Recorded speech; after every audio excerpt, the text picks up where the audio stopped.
to normal under the protection of the national security law and the principle of patriots administering Hong Kong.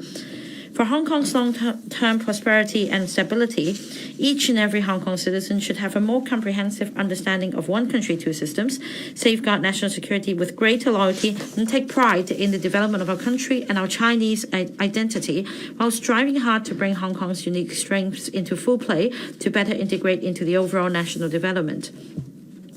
While today's policy address will focus on developing and mapping out Hong Kong's future, the 202-page policy address supplement, also published today, provides a summary in graphic and text form of the effectiveness of our policies over the past 4 years or so to give the public a comprehensive account of our work. Despite the severe and unprecedented challenges faced by the current term government, we have maintained the spirit of overcoming all challenges and proactively serving the people, advocating policy breakthroughs and striving to resolve society's problems. Let me give you a few examples. First, 96% of over 900 policy initiatives proposed in the past 4 policy addresses have been completed or are progressing on schedule. 2. We have adhered to the philosophy of the financial center serving the real economy and introduced measures which include the 2-tiered profits tax rates regime, enhanced tax deductions for research and development expenditure, and tax concessions to attract specific industries to develop their businesses in Hong Kong. We've issued government green bonds and silver bonds, launched a public annuity scheme, and revised our listing regime to cater for the needs of new economy enterprises. 3. To nurture talents and promote innovation technology, we've increased our recurrent expenditure on education by over $13 billion and invested over $130 billion in R&D. 4. We've strived to improve people's livelihood by significantly increasing our recurrent spending on healthcare and social welfare to $95.9 billion and $105.7 billion, respectively, for the current financial year, an increase of 53% and 62%, respectively, over the past 4 years. 5. We've introduced various initiatives on labor rights and benefits, including extending statutory paid maternity leave from 10 to 14 weeks, progressively increasing the number of statutory holidays to be on par with general holidays, substantially completing the preparatory work for the legislation for abolishing the offsetting mechanism under the MPF system, enhancing the employment terms and conditions of non-skilled workers engaged in the government service contracts, and 6. In the top priority area of housing, the government has adopted a number of measures. These include tilting towards public housing and land allocation, establishing the housing ladder for home ownership, delinking the price of home ownership scheme flats from market prices, imposing tenancy controls on subdivided units through legislation, providing cash allowances to eligible PRH applicants who have been waiting for PRH for a long time, and building transitional housing units. As for land supply, a multi-pronged approach has been adopted to press ahead with the related work at full steam. I must express my gratitude to the central government for its staunch and unfailing support for the Hong Kong SAR. My appreciation also goes to all honourable members here for their diligence and dedication, to the statutory bodies for their professional cooperation, as well as numerous government advisory committees for their suggestions and advice. I must also thank my governing team and civil servants at all levels for their hard work, as well as members of the public for their encouragement. I hope that 2021 policy address delivered today will gain the recognition and support of the Electoral and the public at large. This year marks the centenary of the founding of the Communist Party of China. The smooth return of Hong Kong to the motherland on the 1st of July 1997 is an integral part of the CPC's century-old cause. In this speech at the ceremony celebrating the 100th anniversary of the founding of the CPC, Secretary General Xi Jinping remarked that we should stay true to the letter and spirit of this principle of one country, two systems, under which the people of Hong Kong administer Hong Kong with a high degree of autonomy.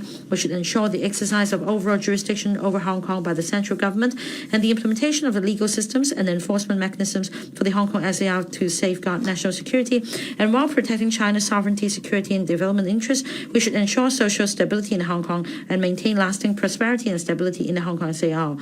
This important speech is a further unequivocal affirmation of the central government's unwavering determination to uphold the one country, two systems principle, consistent with the decision adopted at the 4th plenary session of the 19th Central Committee of the CPC in 2019 on upholding the principle of one country, two systems, maintaining lasting prosperity and stability of Hong Kong and Macau, and promoting the peaceful reunification of China as one of the notable strengths of the state and governing systems of our country.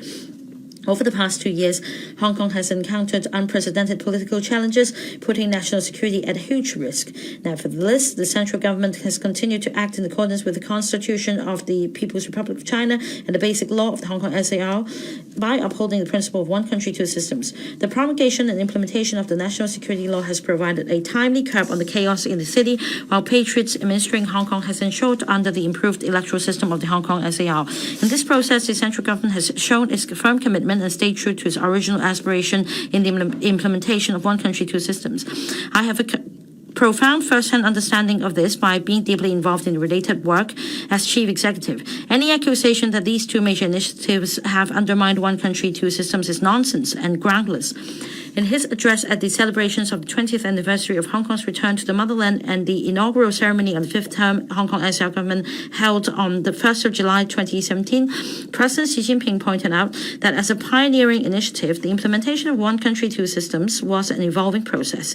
The experience over the past 2 years or so has clearly shown that in addressing new scenarios and new issues, we can only resort to steadfastly upholding one country, two systems and implementing central government's overall jurisdiction over Hong Kong while adhering to law-based administration without wavering.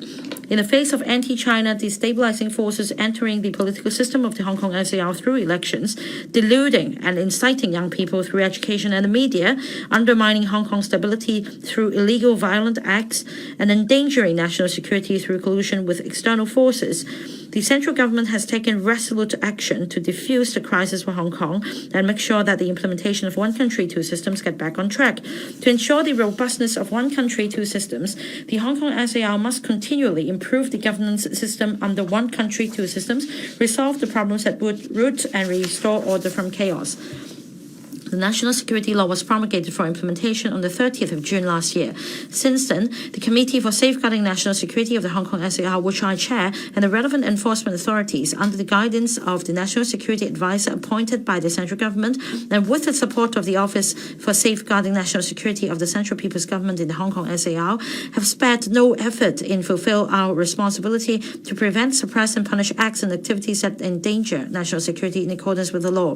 That said, to safeguard national security in a comprehensive manner, there is still a substantial amount of work for the Hong Kong SAR government, including 1. Taking forward proactively the enactment of local legislation to implement Article 23 of the Basic Law in Hong Kong. By making reference to past studies and information, the implementation experience of the national security law and the relevant court verdicts, as well as taking into account the actual circumstances in Hong Kong, the Secretary for Security is drawing up effective and pragmatic proposals and provisions and formulating effective publicity programs to prevent those who are opposed to China and attempt to destabilize Hong Kong from taking advantage of the situation to mislead the public with ill intentions. 2. Reviewing or reviving existing legislation to ensure that on the mission of comprehensively safeguarding national security, relevant laws are available to the enforcement authorities for action and strict enforcement so as to bring offenders to account. The Film Censorship Amendment Bill 2021, already scrutinized by Electoral, is one of the examples. Other issues which need to be addressed include combating fake news, safeguarding cybersecurity. The Chief Secretary for Administration will coordinate the relevant work. 3. Strengthening the work on the prevention of terrorist activities and proactively strengthening public communication, guidance, supervision, and regulation measures over matters concerning national security, including those relating to schools, social organizations, the media, and the Internet.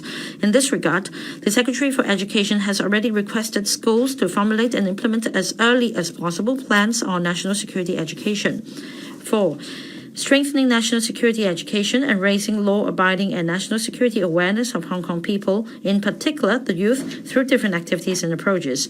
I'm pleased to note that under the leadership of the Secretary for Security, 6 disciplined services and 2 auxiliary services are committed to enhancing their work in helping our young people develop positive thinking and law-abiding awareness. For example, the Correctional Services Department will launch the Walk with Youth program and set up a Change Lab to assist young persons in custody. And 5, implementing further the oath-taking requirements for public officers as stipulated in Article 6 of the National Security Law and the amended local legislation, including, for example, all members of the just-formed Election Committee.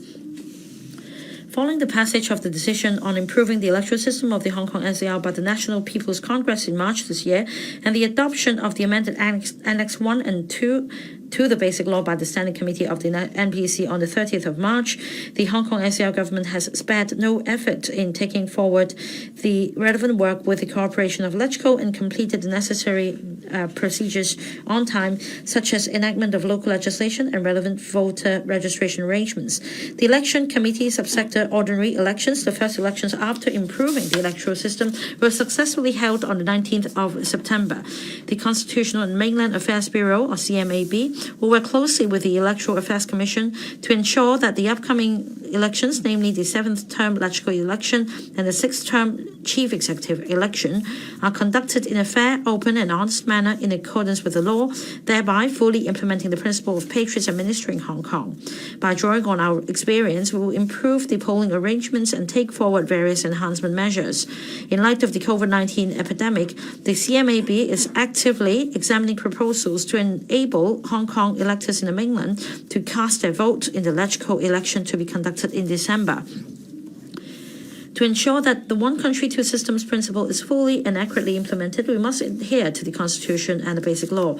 The Basic Law Promotion Steering Committee will continue to take forward publicity and public education on the Basic Law through diversified approaches, while the Secretary for Justice is planning to host a Basic Law conference and publish the Basic Law selected drafting materials in significant cases in April next year. On education at the school level, the citizenship and social development subject has been introduced to replace the liberal studies subject starting from secondary 4 in the current school year. With Hong Kong under one country, two systems as one of the three themes of the subject. I found this an excellent start when I visited a secondary school to observe a lesson in early September. To enable teachers of the citizenship and social development subject to have a better grasp of the constitutional status, powers and functions of the chief executive under one country, two systems, I've proposed to the Secretary for Education that I myself can give a class to teachers who are interested. More channels should be provided for public education work. Radio Television Hong Kong, RTHK, as a public service broadcaster, should play an active role in promoting the Constitution and the Basic Law so as to fulfill its public purposes and mission under the Charter of RTHK, which include promoting public understanding of the implementation of one country, two systems in Hong Kong, as well as engendering a sense of citizenship and national identity. In this regard, I have expressly requested the Director of Broadcasting to follow up. The national flag, national emblem, and the national anthem are the symbols and signs of a country and must be protected by the law and respected by the people. Over the past year or so, the Legislature has already passed the National Anthem Ordinance and the National Flag and National Emblem Amendment Ordinance. We will introduce corresponding amendments to the Regional Flag and Regional Emblem Ordinance with a view to fulfilling constitutional duty of the Hong Kong SAR. The rule of law is a core value and the cornerstone of Hong Kong's success. Hong Kong's rule of law has rock-solid foundation.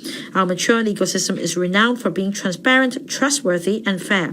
The Department of Justice initiates criminal prosecutions without any interference, and our courts exercise judicial power independently, free from any interference. And a robust legal aid system is in place to ensure that all Hong Kong residents are equal before the law. These essential elements are protected under the Basic Law. Since our return to the motherland, Hong Kong's laws and judicial independence have been held in high regard. To consolidate and promote Hong Kong as a city upholding the rule of law requires community-wide participation and people's self-awareness of safeguarding the authority of the rule of law. To enhance the community's proper understanding and practice of the rule of law, the Secretary for Justice has personally steered the 10-year initiative Vision 2030 for Rule of Law. A rule of law database with objective data will be set up to assist in assessing the rule of law and facilitate research and capacity building. A booklet entitled Vision 2030 Empowerment has also been published recently in simple language to instill law-abiding awareness in our secondary and primary school students. Fair trial and due process are essential elements of the rule of law. In this respect, the judiciary plays a pivotal role. In discharging their responsibilities, judges look only at the letter and the spirit of the law without any interference. This notwithstanding, independent judicial power does not preclude a party from lodging a review of a court ruling or complaint against the conduct of individual judges. In this regard, the judiciary should also keep abreast of the times. Since taking office in January this year, the Chief Justice of the Court of Final Appeal, Mr. Andrew Jiang Pui-Nang, has refined the system for handling public complaints and proactively addressed the backlog of cases. Have asked relevant departments to fully assist the judiciary in tackling the problem of courtroom shortage. Apart from the facilities currently under conversion and the reopening of the decommissioned Tsuen Wan Law Courts building, an additional mega courtroom and supporting facilities will be set up at Wan Chai Tower to handle cases involving a large number of defendants before the commissioning of the new district court building at the end of 2027. The improvement works will commence in the first half of next year. As the backbone of the Hong Kong SAR, the civil service plays a vital role in implementing the principle of one country, two systems. All serving civil servants have either taken an oath or signed a declaration to uphold basic law and swear allegiance to the Hong Kong SAR. To raise the self-awareness of safeguarding national security in discharging their duties, we must enhance civil servants' understanding of the Constitution and the basic law, reinforce a sense of national identity, and deepen their capability for broad and strategic thinking. We've included in the national security law and induction training for public officers and are making continuous efforts to enhance serving officers' understanding of the constitutional order of the Hong Kong SAR. With the establishment of the Civil Service College in its interim accommodation at the end of this year, and with its head assuming office next year, the Civil Service Bureau will put in place a more systematic training framework and arrange for more middle and senior level civil servants to take part in national studies programs or thematic visits in the mainland. The CSB will press ahead at full steam with the construction of the Civil Service College in Kwun Tong to further strengthen civil service training and endeavor to rigorously uphold the loyalty and integrity of civil servants. Ensuring patriots administering Hong Kong is cardinal to improving Hong Kong's electoral system. It is also conducive to enhancing the effective governance of the Hong Kong SAR. Assuming the dual role as head of the Hong Kong SAR and the Hong Kong SAR government, the Chief Executive takes full responsibility for the implementation of one country, two systems principle and the basic law in Hong Kong, with the Hong Kong SAR adhering to the executive-led structure under the core leadership of the Chief Executive, who is directly accountable to the Central People's Government. I believe in actual operation, there is no conflict between an executive-led system and a system of mutual cooperation with checks and balances between the executive authorities and the legislature. Nonetheless, the politics in Electoral from some time in the past had become so extreme that tactics such as filibustering and mutual destruction had seriously damaged the otherwise constructive and interactive relationship between the government and the legislature, impeding the legislative and funding allocation work that will drive Hong Kong's economic development and improve people's livelihood. Since those members who oppose for the sake of opposing left Electoral in November last year, the current legislative session has been fruitful. Having duly exercised its constitutional powers and functions, a total of 46 bills are expected to be enacted and funding of more than $320 billion to be approved. The legislative session of the 7th term of Electoral will commence on the 1st of January next year. Under the improved electoral system, 90 members from various sectors who fulfill the criterion of patriots administering Hong Kong will be vested with the function of overseeing the work of the government. To strengthen the executive-legislature relationship, I will announce, along with the policy address told today, 40 legislative proposals compiled by the government for early discussion at the community level so that LegCo can better perform its role in conveying public opinions.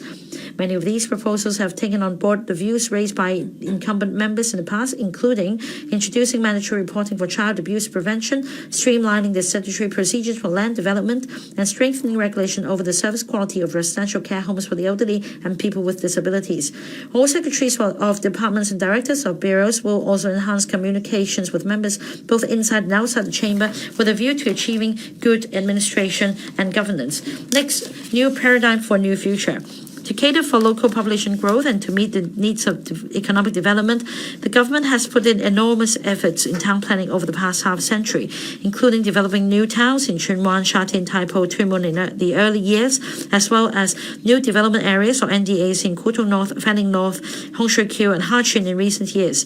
Though such planning developments have yielded significant achievements, there are also inadequacies in attaining job-home balance and self-sufficiency, for instance.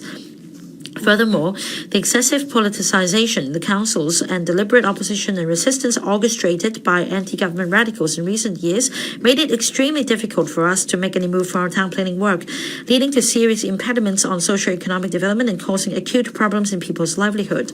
With the implementation of the national security law and improvement to our electoral system, chaos has ended and social order has been restored. We're now embracing a new era where we can focus on economic development. The Hong Kong SAR government should be visionary and resolute in mapping out the future of Hong Kong in a proactive manner. To this end, I propose to develop the northern part of Hong Kong into a metropolitan area ideal for people to live, work and travel, and we should create more land resources for residential use and development of industries. With an area of 300 square kilometers, the proposed metropolis covers from the west to the east the Shenzhen-Hong Kong boundary control points economic belt, as well as the deeper hinterlands. It is well positioned to share the fruits of not only the complementarity between the respective strengths of Hong Kong and Shenzhen, but also the integrated development and will in turn facilitate Hong Kong to better integrate in the overall development of our country. This northern metropolis will be developed as an international I&T hub with unique metropolitan landscape marked with urban-rural integration and coexistence of development and conservation. While the harbour metropolis, supporting Hong Kong's status as an international financial centre, will be expanded to include the reclaimed land of Kaoicha Artificial Islands under the Lantau Tomorrow Vision.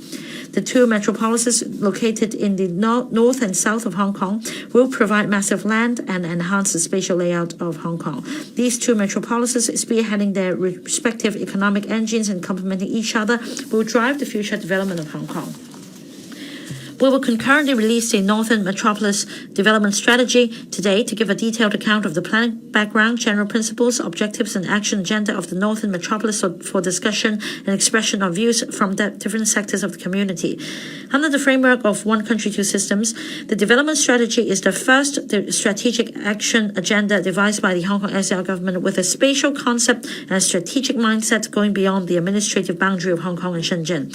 Formulated on the basis of the Hong Kong 2030 plus towards a planning vision and strategy transcending 2030, development strategy has taken full into account our country's support for Hong Kong as he underlined in the 14th five-year plan, his aspirations for Hong Kong in the development of the Guangdong, Hong Kong, Macau Greater Bay Area, and the enormous opportunities brought about by the plan for comprehensive deepening reform and opening up of Tianhai, Shenzhen, Hong Kong Modern Service Industry Cooperation Zone for Hong Kong.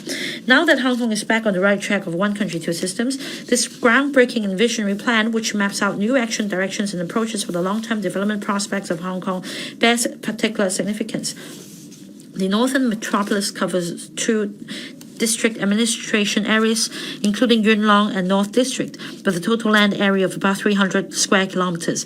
Metropolis does not refer to a region with a statutory status regime and administrative boundary. On the contrary, it is a large-scale urban space which is formed by interactions among various factors, including geographic characteristics, economic functions, ecological environment, transport connections, and development policies. In the metropolis, the multifunctional land uses with a highly concentrated residential and working population and enterprises can drive the economic development in its neighboring areas. It is lively and attractive with radiant effect, and its people enjoyed enriched lives in a unique spatial context with iconic nature, human civilization, and building landscapes. The Northern Metropolis encompasses the mature new towns in Tianshui, Yuen Long, and Fanling, Shengshui, and the neighboring rural areas, as well as 6 NDAs and development nodes in different planning and development stages, namely Kutong North, Fanling North, Hongshui Kiu, Hachun, Yuen Long South, Santin Lo Ma Chau, Man Kam To, and the New Territories North New Town. It is the most vibrant area where urban development and major population growth of Hong Kong in the next 20 years will take place. With as many as 7 land-based boundary control points, the Northern Metropolis will be the most important area in Hong Kong that facilitates our development integration with Shenzhen and connection with the GBA. Under the development strategy, the proposed individual development projects, together with the surrounding rural and conservation areas, will be integrated in an innovative and organic manner, conducive to upgrading the entire region to a metropolitan area. Such an integration can create the development capacity to meet the needs of our economy and our people's livelihood and a quality environment for sustainable development. All these will help us better respond to the new opportunities brought about by the deepened cooperation between Hong Kong and Shenzhen. In the course of reform and opening up of our country over the past 40 years or so, there's been a very close interaction between Hong Kong and Shenzhen. The construction of 7 land boundary control points and connected transport infrastructure from the west to the east has enabled the two cities to go beyond the Deep Bay, the Mears Bay, and the Shenzhen River to connect with each other, thereby forming a spatial framework of twin cities, 3 circles. The twin cities refer to Hong Kong and Shenzhen, whereas the 3 circles includes from the west to the east the Shenzhen Bay Quality Development Circle, the Hong Kong-Shenzhen Close Interaction Circle, and the Mears Bay Yanqiao Town Eco-Recreation Tourism Circle. The concept of twin cities, 3 circles covers the Shenzhen-Hong Kong boundary control points economic belt and the most maturely developed metropolitan core in Shenzhen, as well as the northern metropolis in Hong Kong, where the development potential is enormous with resources for urban development being speedily pulled in. The formation of the spatial concept of twin cities, 3 circles will facilitate close collaboration between the governments of Hong Kong and Shenzhen in areas such as economic development, infrastructure, I&T, people's livelihood, and ecological environment. By joining hands, we'll be able to achieve the synergy effect of 1 + 1 is greater than 2. In my Land How Tomorrow vision proposal put forward in 2018 policy address, the transport infrastructure led concept won wide acceptance. The consolidation of the northern metropolis and the expansion in terms of development capacity will also be driven by a transportation system with railways as its backbone. The railway projects proposed in the development strategy include 1. Constructing the Hong Kong-Shenzhen Western Railway linking up Hongshui, Kyohachun, and Tianhai of Shenzhen. 2. Extending the Northern Link, which is being planned northwards to connect to the new Huanggang Port in Shenzhen via the Hong Kong-Shenzhen Innovation Technology Park, HSITP, in the Lok Ma Chau Loop. 3. Exploring the extension of the East Rail Line to Luohu, Shenzhen, and the provision of co-location arrangement at the boundary control point on the Shenzhen side, and provision of a new railway station for non-boundary crossing service between the existing Luohu station and the Shanshui station, with a view to unleashing the development potential around Luohu, Menkamto, and Shanshui North. 4. Extending the Northern Link eastwards from Kutong Station to connect with the areas of Luohu, Menkamto, and Hengyunwai, and further southwards to Fanning via Takuling and Queens Hill.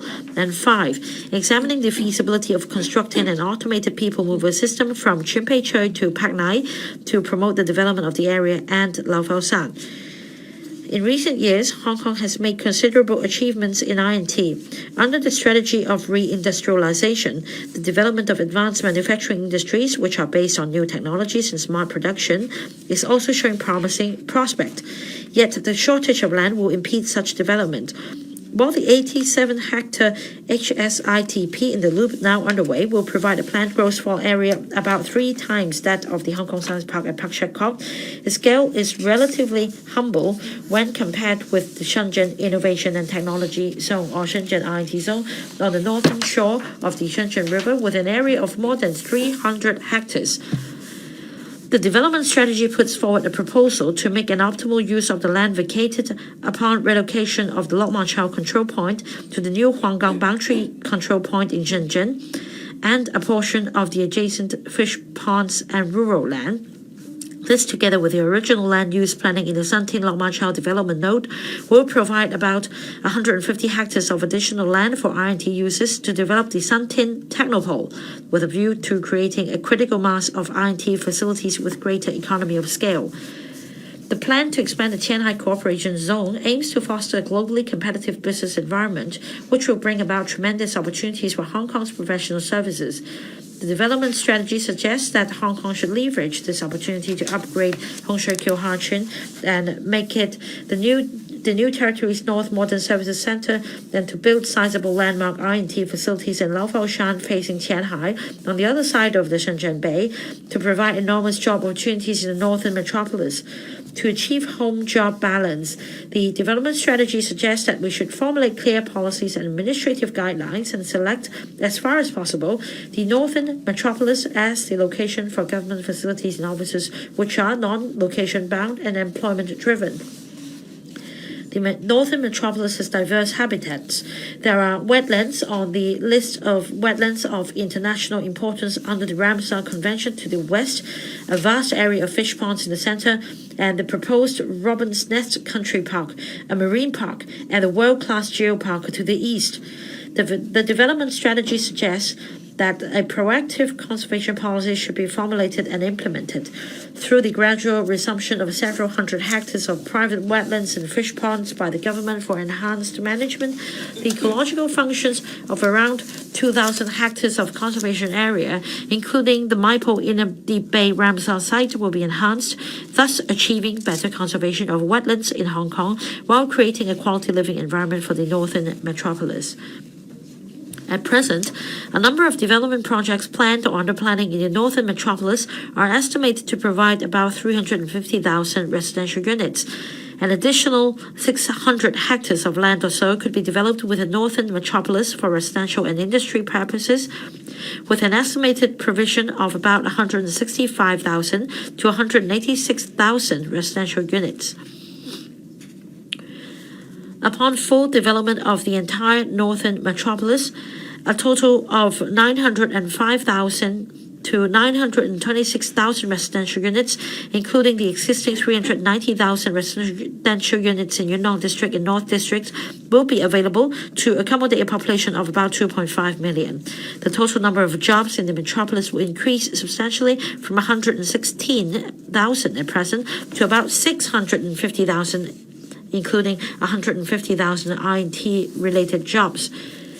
To effectively implement the development strategy for the northern metropolis, the Hong Kong SL government must strengthen high-level steer, promote collaboration across bureaus and departments, formulate performance indicators for monitoring purposes, and work closely with the Shenzhen municipal government to take forward the relevant projects together. Our next step is to deliberate the details of the implementation mechanism.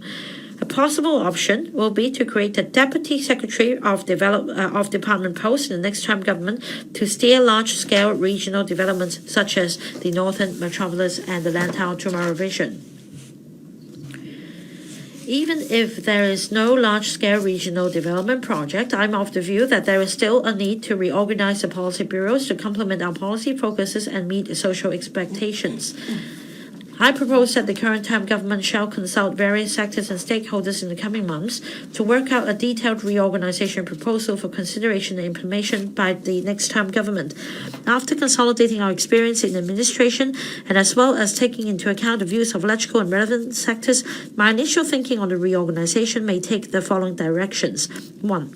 To set up a Culture, Sports and Tourism Bureau to consolidate the culture portfolio and the creative industries and tourism portfolio currently under the Home Affairs Bureau and the Commerce and Economic Development Bureau respectively, thereby facilitating the development of Hong Kong as an East meets West center for international cultural exchange. 2. To split the Transport and Housing Bureau to provide a more dedicated high-level steer for these two major policy areas, enabling, in particular, the new Transport Bureau to focus on transport infrastructure, public transport services, and traffic management, which are matters closely related to people's livelihood, whilst facilitating the development of the logistics industry, as well as consolidating and enhancing Hong Kong's status as an international transportation sector and an international aviation hub. 3. To explore whether there is room to rationalize the work of the Housing Bureau upon the split of the Development Bureau, which is responsible for land development and public works in order to expedite land supply for housing. 4. To expand the Innovation Technology Bureau into the Innovation Technology and Industry Bureau to change the perception that local industries are declining and highlight the role of R&T in promoting the development of reindustrialization in Hong Kong. And 5. To reorganize the Home Affairs Bureau into the Youth and District Affairs Bureau to step up efforts to address district issues of daily concern to the public with a district-based approach and provide a one-stop platform for promoting and supporting youth development. The above views are only intended to stimulate further thought. I hope that the new term Electoral may commence discussion on the reorganization of policy bureaus immediately upon its formation. In the next few months, I and all secretaries of departments and directors of bureaus will exchange views with stakeholders on this matter and formulate detailed proposals. Having put in place an enhanced government structure for more effective governance, What we also need is a professional and highly efficient governing team consisting of people devoted and loyal to the country and Hong Kong, adept at policy making as well as execution, and driven by a strong sense of responsibility and commitment to serving the people of Hong Kong with assiduity. I've served for 3 terms of the government as Director of Bureau, Chief Secretary for Administration, and now the Chief Executive. I fully recognize and have actually come across the difficulties in attracting talents to join this hot kitchen. I hope that with an improved electoral system, more patriots who love Hong Kong, who have the aspiration, ability, and commitment, will be able to accept the challenge and join the governing team to make contributions to Hong Kong and the country. In addition, directors, civil servants, including permanent secretaries and heads of departments, which are at the core and highest echelons of the civil service, also play a critical role in the effective implementation of policies. I've asked the Secretary for the Civil Service to review the existing selection and appointment mechanism for the senior levels of the civil service in the coming months in accordance with the principle of meritocracy, with a view to appointing the most visionary and competent officers to the most suitable positions. I will invite the Public Service Commission to participate in the related work. Concerning manpower deployment of the public sector, I've in recent years encouraged colleagues to play an advocacy role in certain specific areas. In this aspect, the work of creating dedicated commissioner posts with specific responsibilities, such as Commissioner for Heritage, Commissioner for Sports, and Commissioner for the Development of Guangdong, Hong Kong, Macau, Greater Bay Area, is bearing fruit. The dedicated commissioner posts serve to highlight the importance of the government attaches the relevant policy areas. Also, the undesirable situation of fragmentation of responsibilities or that people have nowhere to turn to for assistance could be avoided. I've suggested to directors of bureaus that they make greater use of commissioner posts to take forward the relevant work. The post of Commissioner for Children, for example, should be conducive to helping the Labour and Welfare Bureau promote child protection, whereas the Commissioner for Harborfront should facilitate the beautification of the Harborfront by the Development Bureau, both within and outside the government. In this era of information explosion, an important aspect of government is the effective dissemination of government information so that the public can better and more quickly understand the policies of the government in the latest situation. I must admit this is an area that warrants the government's immediate improvements. Many people have told me from time to time that the contents of government press releases are too technical, not easily communicated to the public. The old-fashioned approach in message delivery has also failed to draw the attention of the community or allay public concerns promptly. The malicious attacks on or biased reports against the government over the past 2 years have highlighted that there is much room to improve our capability to communicate with the public. I have requested all secretaries of departments and directors of bureaus, with the support of the Director of Information Services and his team, to place more emphasis on information dissemination and public communication on government policies.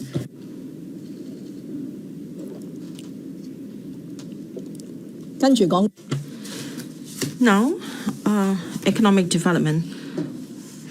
The loud and clearing heading of integration into the national development and economic chapter in this year's policy address has expressly stated that developments of Hong Kong, our country, are closely related.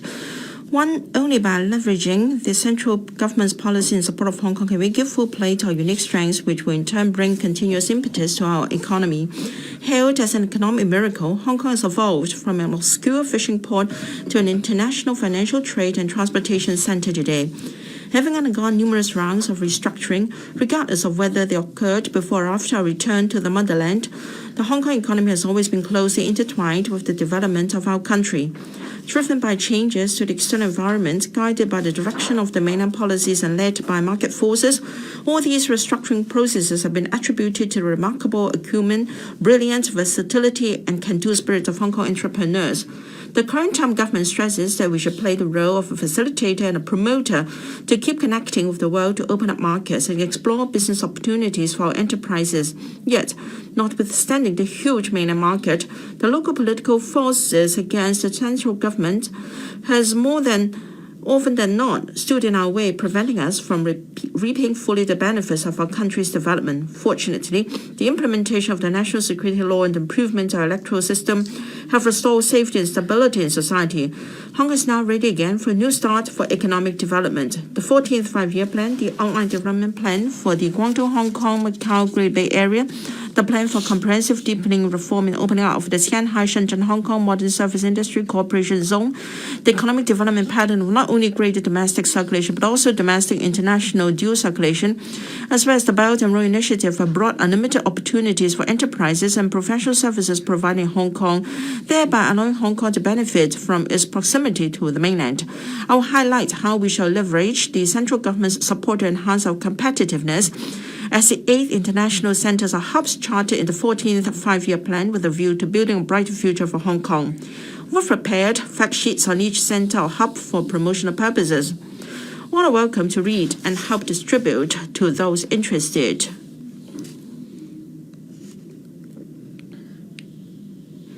The financial services industry is an important pillar of our economy and the most internationalized industry of all. Despite unprecedented challenges in the past 2 years, our financial system has remained stable and business has been vibrant. Evidently, the mainland's sustained economic growth and the further opening up and reform its financial sector have provided strong support for the development of our financial services industry. Capitalizing on our advantages under one country, two systems, Hong Kong's role as a bridge for international investors to access the mainland market and for mainland funds to reach out to the international markets will be all the more significant. At the talks on the 14th five-year plan for various sectors in Hong Kong, the central government delegation has reiterated support for Hong Kong to further promote mutual financial market access with the mainland, develop offshore renminbi business, strengthen its position as an international asset management center and risk management development, development to a green finance center in the GBA and promote, amongst others, its financial services towards high-end and high-value-added development. And this connection will set up our efforts in the following 5 areas. First, supporting Hong Kong Exchange and Clearing Limited to further enhance our listing regime and to establish a listing regime for special purpose acquisition companies in Hong Kong after consulting the market. 2, expanding further the channels for the two-way flow of cross-boundary renminbi funds and developing offshore renminbi products and tools, including looking into specific measures to enhance demand for the issuance and trading of renminbi securities, allowing stocks traded via the southbound trading under Stock Connect to be denominated in renminbi. 3, further attracting family offices to establish a presence in Hong Kong by considering the provision of tax concessions, thereby enhancing Hong Kong's status as an international asset and wealth management center. 4, supporting the Hong Kong Acts to promote cooperation with the Guangdong Futures Exchange and financial product development related to the areas of carbon emission trading and assessing the feasibility of developing Hong Kong into a regional carbon trading center, thereby strengthening Hong Kong as a regional green and sustainable finance hub. And 5, promoting cross-boundary financing technologies and actively exploring with the mainland the formation of a one-stop sandbox network to facilitate financial institutions and information technology companies from Guangdong, Hong Kong, and Macau to test cross-border fintech applications. To enhance Hong Kong's status as an international transportation center, our port has to maintain a strength of high efficiency, good connectivity, and wide coverage. We also need to improve and promote wide application of digital technology in business processes and operations by the marine and port industry for the development of a smart port. We explore in collaboration with the industry concrete initiatives to drive the development of a smart port. On logistics, we have to further facilitate the flow of logistics information in the GBA and improvements to intermodal operation. We also need to develop high-value-added logistics and encourage the logistics industry to make wider use of technology to enhance productivity. Another major development direction is high-value-added maritime business services, including ship registration, ship finance and management, marine insurance, and maritime legal and arbitration services. Tax concessions will be introduced to attract members of the maritime industry to establish a business presence in Hong Kong. The Hong Kong SL government will also expand the overseas service network of the Hong Kong Shipping Registry of the Marine Department. In addition to desk services in London, Shanghai, Singapore, and Sydney, new desks will be set up in San Francisco, Tokyo, and Toronto to provide better support for Hong Kong registered ships. In terms of cross-boundary land transport, 3 major cross-boundary infrastructure projects, namely the Hong Kong section of the Guangzhou-Shenzhen-Hong Kong Expressway link, the Hong Kong-Zhuhai-Macau Bridge, and the Lantong Port Hanyumai Boundary Control Point, were completed one after another in the past few months, thereby helping Hong Kong's integrate into 1 hour driving circle in the GBA and enhancing connectivity of an infrastructure in the GBA. The governments of the Hong Kong and Shenzhen established the Task Force for Hong Kong-Shenzhen Cooperation of Cross-Boundary Railway Infrastructure to jointly develop the GBA on the rail. Besides, the governments of Guangdong and Hong Kong are pressing ahead with the quota-free scheme for Hong Kong private cars traveling to Guangdong via the HKFP.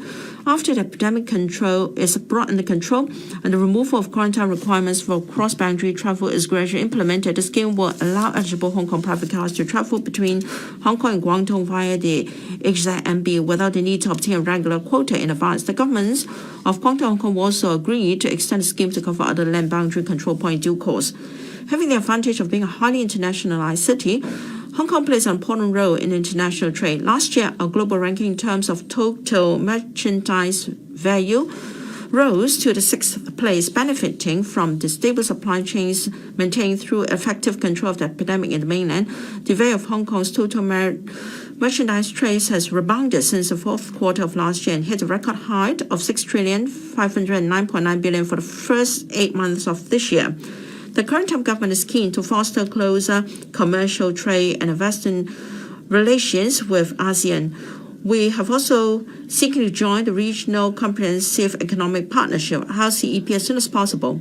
In the context of domestic circulation under the dual circulation development pattern of our country, we will continuously seek to create more favorable conditions for Hong Kong enterprises to enter the mainland market under CEPA.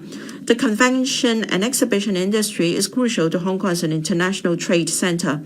To cope with the impact of the pandemic, the government is implementing the convention and exhibition industry subsidy scheme with a commitment of over $1 billion to provide impetus for the C&E industry. The government will further extend the validity of the scheme to the end of next year and will enhance its implementation details to provide timely and more targeted assistance to the industry. In the long run, the government will continue to expand C&E facilities, including redeveloping the sites of the 3 government towers in Wan Chai North and the Kwong Wan Fire Station into C&E facilities, hotel and Grade A offices, as well as expanding the Asia World Expo in order to consolidate and enhance Hong Kong's status as an international C&E hub. Small and medium enterprises play an indispensable role in the real economy of Hong Kong, but they may encounter liquidity problems from time to time. The existing paper-based trading processes and dispersed storage of commercial data have rendered it difficult for banks to collect and verify the relevant information. If credit assessments cannot be made according to up-to-date operational or financial data, banks may instead require enterprises to provide collateral such as properties to reduce credit risks. This is a long-standing problem in SME financing. We think that the optimal use of data may offer a solution to the problem. To this end, the Hong Kong Monetary Authority is in the process of developing the commercial data interchange, which is expected to commence operation next year. This new financial infrastructure offers a centralized platform for connecting the banks through which enterprises can authorize service providers such as payment systems, public bodies or utility companies to furnish the banks with the data. The banks can then make more accurate predictions about the sales and operation of the enterprises, thereby reducing the need for enterprises to provide collateral. The commercial data interchange enables SMEs to make use of their own data to gain access to more convenient financing services. It is also a major breakthrough in the development of financial infrastructure in Hong Kong, under which a platform is established to facilitate secure data sharing based on the consent of enterprises and allow the local banking system to serve the real economy more efficiently. The rule of law in Hong Kong provides reassurances to mainland and international investors when conducting business transactions or resolving commercial disputes in Hong Kong. To press ahead with the development of Hong Kong into a major center for international legal and dispute resolution services in the Asia-Pacific region, we adopt a wide range of measures, including attracting international legal and dispute resolution institutions to set up offices in Hong Kong Legal Hub, promoting international legal cooperation exchanges, as well as securing international organizations to hold decision-making meetings in Hong Kong. The DFJ has successfully secured the hosting of the Asia-African Legal Consultative Organization annual meeting and the intersessional meeting of Working Group 3 of the United Nations Commission on International Trade Law in Hong Kong at the end of this year. To enable the legal sector to meet the demand or to meet the need for legal and dispute resolution services in the GBA, the DOJ will continue to organize the GBA legal professional examination, develop a set of unified qualification, accreditation, and other reference standards for mediators in the GBA, taking forward the measures of allowing wholly owned Hong Kong enterprises registered in Shanghai, Shenzhen to adopt Hong Kong law and choose for arbitration to be seated in Hong Kong, and strive to extend such measures to other areas of Shenzhen and even the entire GBA. The current term government has made unprecedented strides to promote INT development by investing more than $130 billion over 4 years. Hong Kong's INT industry is flourishing at the moment, and the interaction among the government, industry, academia, and research sectors has also been strengthened significantly.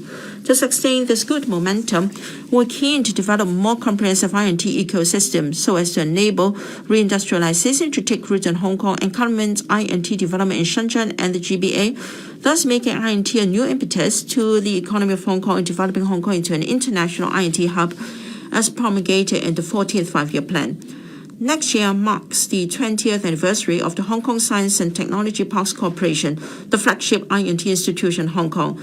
The Science Park is now home to about 900 technology enterprises and startups in areas such as artificial intelligence, life and health, environmental technology, and 4 unicorns have been incubated therein so far.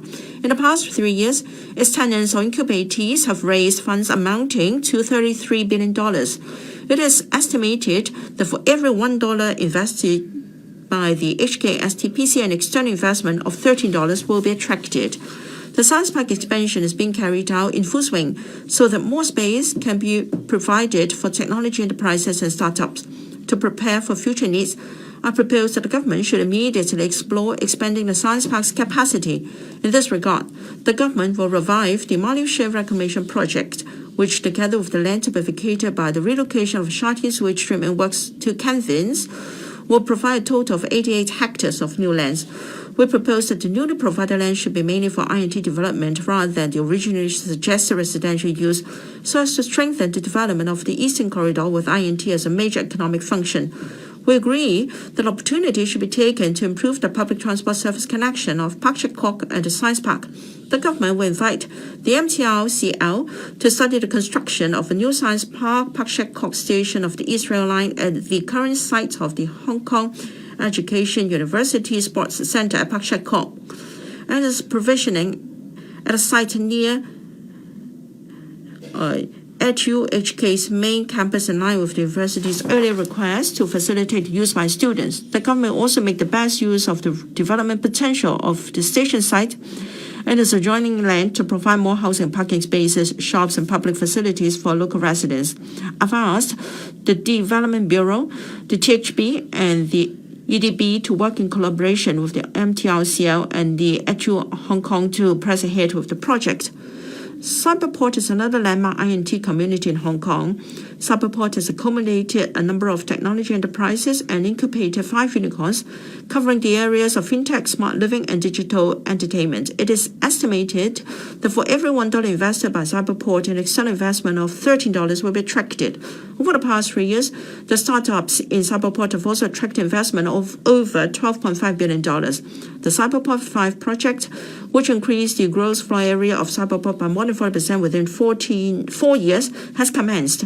In the long run, the proposed upgrading of the Hong Shou Kiu Hachin as the Anti-North Modern Services Center under the Northern Metropolis Development Strategy will be expanded to include Long Fao Shan.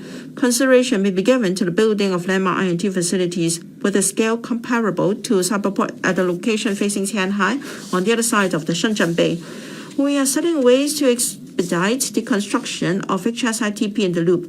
Furthermore, the work related to One Zone 2 parks in the Shenzhen-Hong Kong INT Cooperation Zone is making good progress. In the long run, under the development strategy, the HSITP and the areas around Lok Ma Chau Santin will be consolidated to form the Santin Technopole, where land for INT-ready use is estimated to amount to about 240 hectares. This, together with the Shenzhen INT Zone, will form the Shenzhen-Hong Kong INT Cooperation Zone of approximately 540 hectares, combining the strengths of both Hong Kong and Shenzhen to pull local and non-local talents, and becoming an essential propeller for the development of an international INT hub in the GBA. Our strong research capabilities have all along been well recognized, both nationally and internationally. To date, Hong Kong has 16 state key laboratories, 6 Hong Kong branches of Chinese National Engineering Research Centers, and 22 joint laboratories with the Chinese Academy of Sciences. In recent years, the central government has made available quite a number of national research and development projects and funding schemes to researchers in Hong Kong.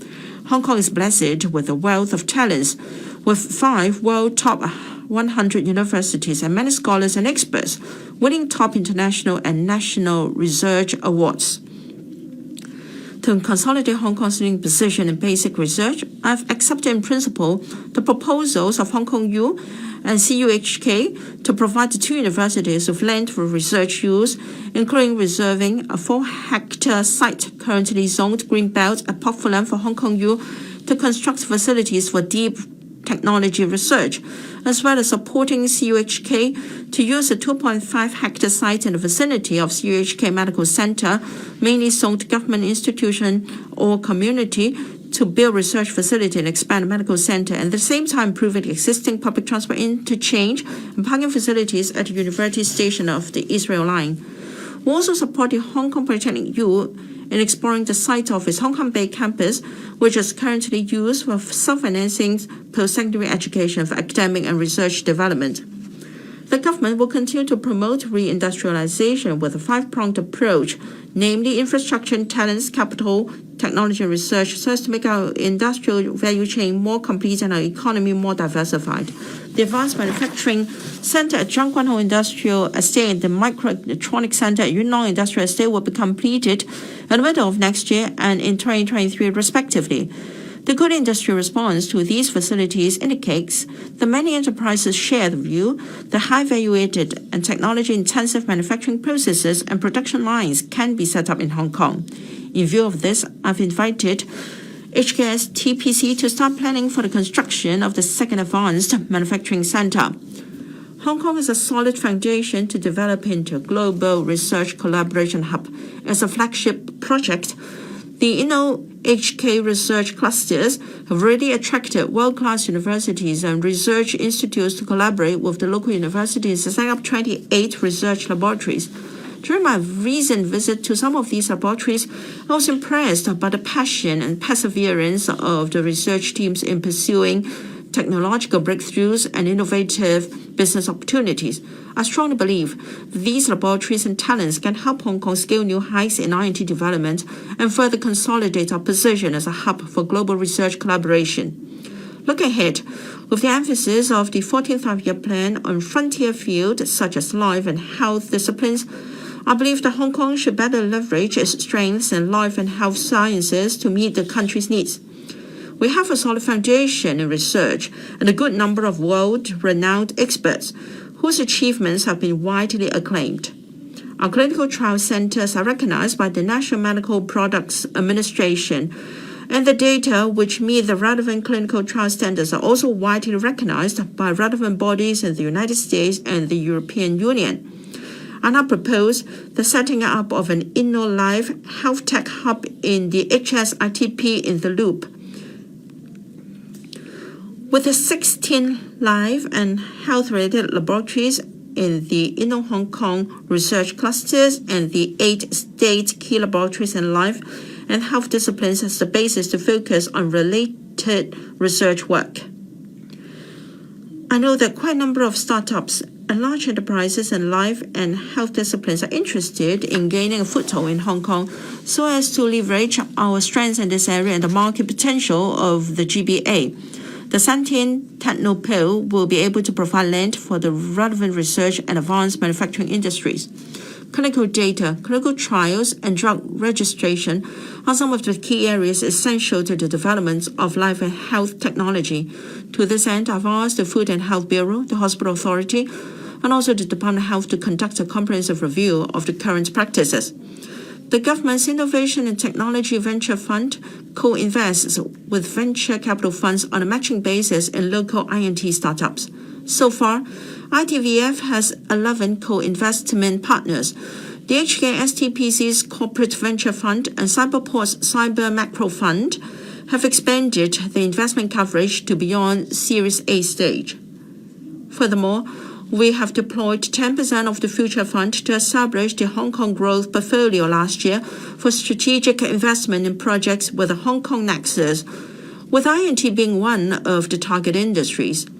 To complement the existing multiplicity of funding schemes for the development of INT sector and markets, the government will make relevant investments by partnering with suitable private equity firms, focusing on assisting fast-growing INT enterprises, including startups.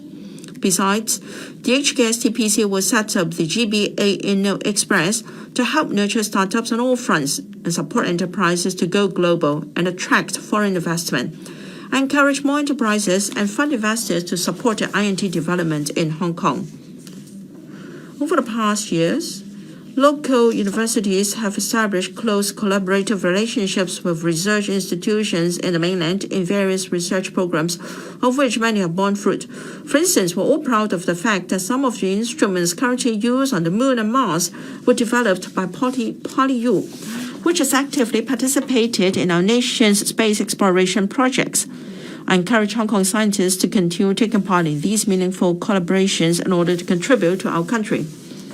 With its geographical advantage, managerial expertise, and vast pool of aviation talents, Hong Kong has over the years established an extensive international aviation network, laying the foundation for the Hong Kong International Airport to become a preeminent international aviation hub.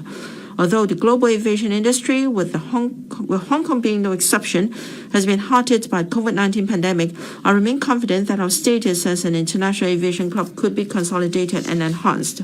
The construction of the 3-one-way system to increase capacity is a strategic investment to enhance the competitiveness of the Hong Kong IA. It is also a key infrastructure project to enable a city airport to transform into an airport city. The reclamation of around 650 hectares of land has been largely completed, as have the pavement works for the 3,800-meter third runway. The commissioning of the third runway is targeted for 2022, and the full completion of the third runway system is scheduled for 2024. The Airport Authority of Hong Kong is also undertaking various projects to improve the efficiency of the airport and overall passenger experience. It is proceeding at full speed with various high-end logistics projects in view of the rapid development of cross-boundary e-commerce in the region. With the support of the central government and the Guangdong province, I proposed in my policy address last year to leverage the HZMB to strengthen Hong Kong-Zhuhai Airport Corporation, with AHK injecting equity into the Zhuhai Airport on the basis of market principles. While actively following up on the equity injection, the Hong Kong SL government also endeavors to establish a high innovation industrial cluster in Zhuhai in collaboration with the Guangdong province, comprising such fields as aircraft maintenance engineering, manufacturing and distribution of aircraft parts and components, research and aircraft engineering. The Hong Kong International Aviation Academy will also help nurture technical talents for the aviation sectors of Hong Kong, Zhuhai and the GBA. The cultural industries in Hong Kong have been given a boost of confidence by the 14th Five-Year Plan for its clear support towards Hong Kong developing the East meets West Centre of International Cultural Exchange. The government will seize upon Hong Kong's unique creative atmosphere, where Chinese and Western cultures meet, to position Hong Kong as an Asia's city of culture and creativity. To realize our new cultural positioning, the Hong Kong SL government will work on 5 directions, namely 1, developing world-class cultural facilities and pluralistic cultural environment; 2, strengthening our connections with overseas arts and culture organizations; 3, enhancing cultural exchange and cooperation of the mainland; 4, leveraging technology; and 5, nurturing talents. To enhance the seal of culture affairs in Hong Kong SL and strive for effective coordination and promotion of related cultural and creative industries currently undertaken by different policy bureaux, the Electoral and Society generally supported the setting up of a dedicated culture bureau. Will consider the proposal seriously in the context of reorganizing the government structure mentioned earlier. The overseas economic and trade offices and main offices will also play an important role in promoting cultural industries of Hong Kong. The 14th Five-Year Plan states for the first time to support for Hong Kong to develop the regional IP trading center. The Hong Kong SL government will implement a series of initiatives to promote the development of IP trading in Hong Kong, including further promoting and developing the regional grand patent system by building up the substantive examination capacity of the intellectual property development, exploring with the main authorities on broadening the scope of application of the Patent Cooperation Treaty to cover the original grand patent system, and extending out the major international IP treaties to Hong Kong. The Hong Kong SI will also strengthen our IP regime, as well as stepping up promotion, education, and external collaboration. For example, we plan to revive the Copyright Ordinance Amendment exercise by consulting the public on the modernization of the copyright regime in the light of the digital environment, with the target of introducing a bill to amend the Copyright Ordinance in the next term of the Electoral. The government will continue investing in infrastructure and enhance Hong Kong's competitiveness.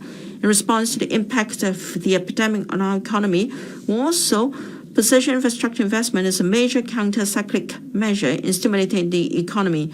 In this legislative session, the funding for capital works project approved by the Finance Committee has reached a record high of $220 billion. We expect that the annual capital works expenditure will exceed $100 billion in the coming years.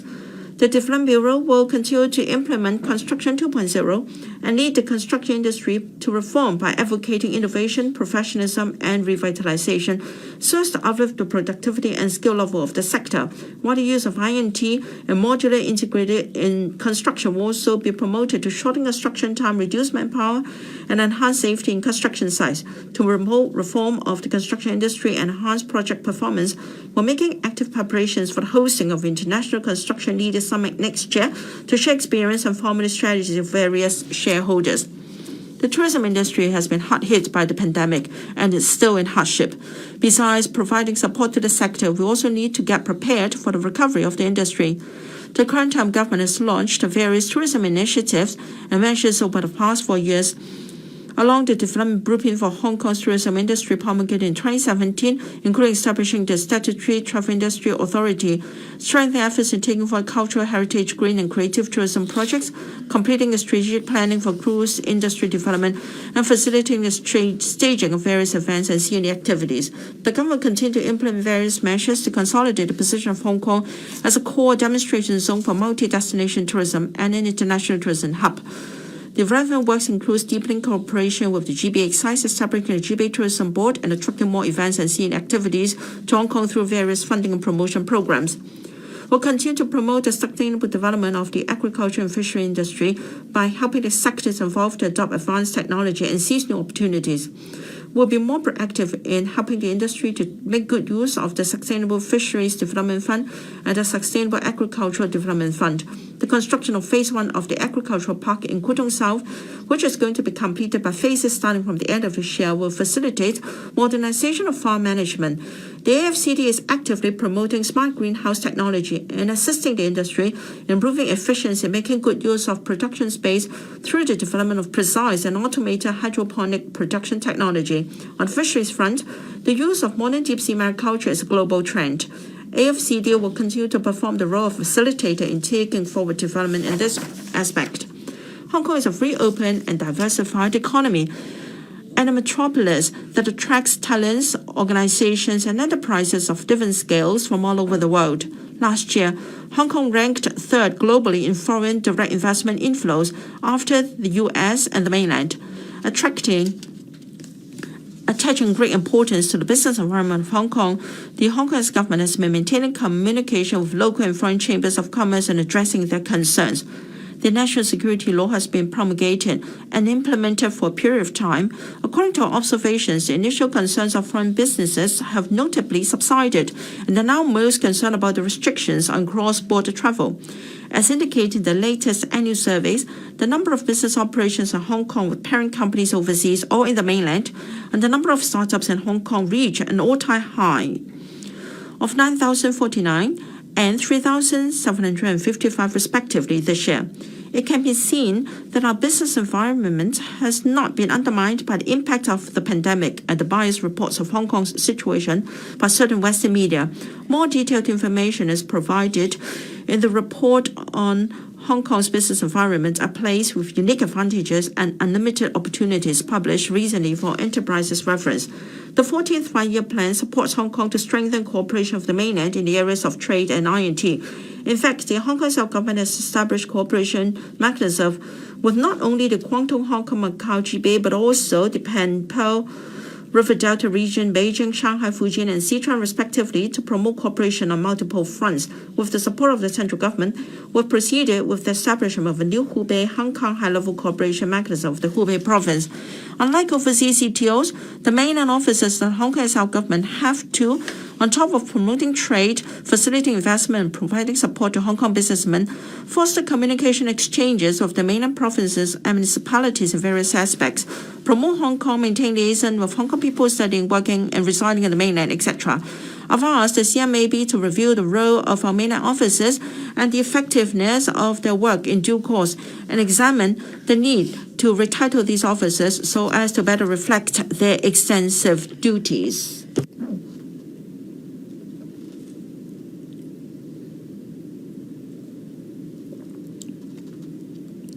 跟住係講講房屋。 Next, on housing and land.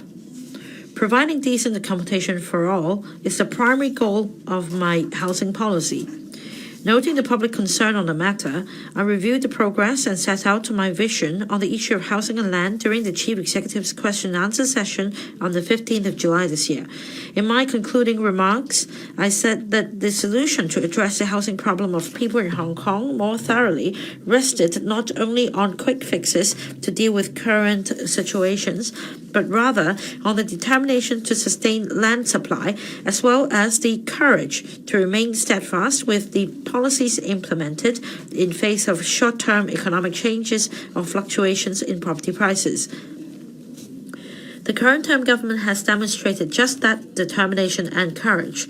We revised the public-private housing split from 60-40 to 70-30 in 2018 to further step up our policy efforts in producing more public housing units, and our ongoing efforts in identifying land have also begun to bear fruit.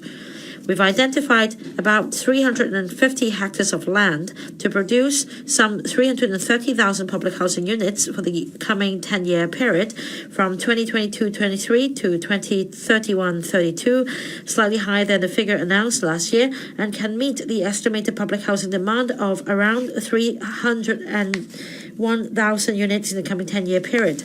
The Transport and Housing Bureau will provide more details in the Long-Term Housing Strategy Annual Progress Report 2021 to be published at the end of this year. Although the overly long waiting time for PRH allocation is worrying, public housing production in the 5-year tenure of the current term government will in fact reach 96,500 units, an increase of 30,000 units compared to the previous 5-year period. The production of over 300,000 units in the 10 years ahead will be backloaded, with only 1/3 to be delivered within the first 5 years. I've urged the Secretary for Transport and Housing to make every endeavour to compress the construction workflow of the Hong Kong Housing Authority to deliver more units as early as possible. In this connection, the Hong Kong Housing Authority and the Hong Kong Housing Society will adopt the MIC and other innovative construction technology more widely. The Housing Authority will also adopt a new procurement model to suitable projects to allow contractors to undertake design and construction in a bundle, thereby releasing resources for the Housing Department to carry out preliminary design, as well as leveraging the contractor's expertise to further enhance the entire construction workflow. To make good on my promise last year to provide personal steer on housing and land-related work, I've requested the Development Bureau and the Transport and Housing Bureau to submit quarterly reports on all public housing sites for the next 5-year period, that is from 2027-28 to 2031-32. I will give instructions personally if the time to deliver the sites or the progress of construction is less than satisfactory. On private housing, including railway property developments, we'll strive to secure about 170 hectares of land in the coming 10 years and make available to the market sites for the production of about 100,000 units through land sales or putting up railway property developments for tender. This figure has not taken into account development projects undertaken by the Urban Renewal Authority and other private land development projects. With the government's determination to further streamline the land development process, we are confident that there will be a steady supply of land for private housing development. In addition to newly built units, we rely on the existing yearly recovery of about 8,000 PRH units for allocation to applicants on the waiting list. Taking into account the need for equitable distribution of PRH resources, we consider it imprudent to relaunch the tenants' purchase scheme and allow rental units to become inheritable or sellable assets.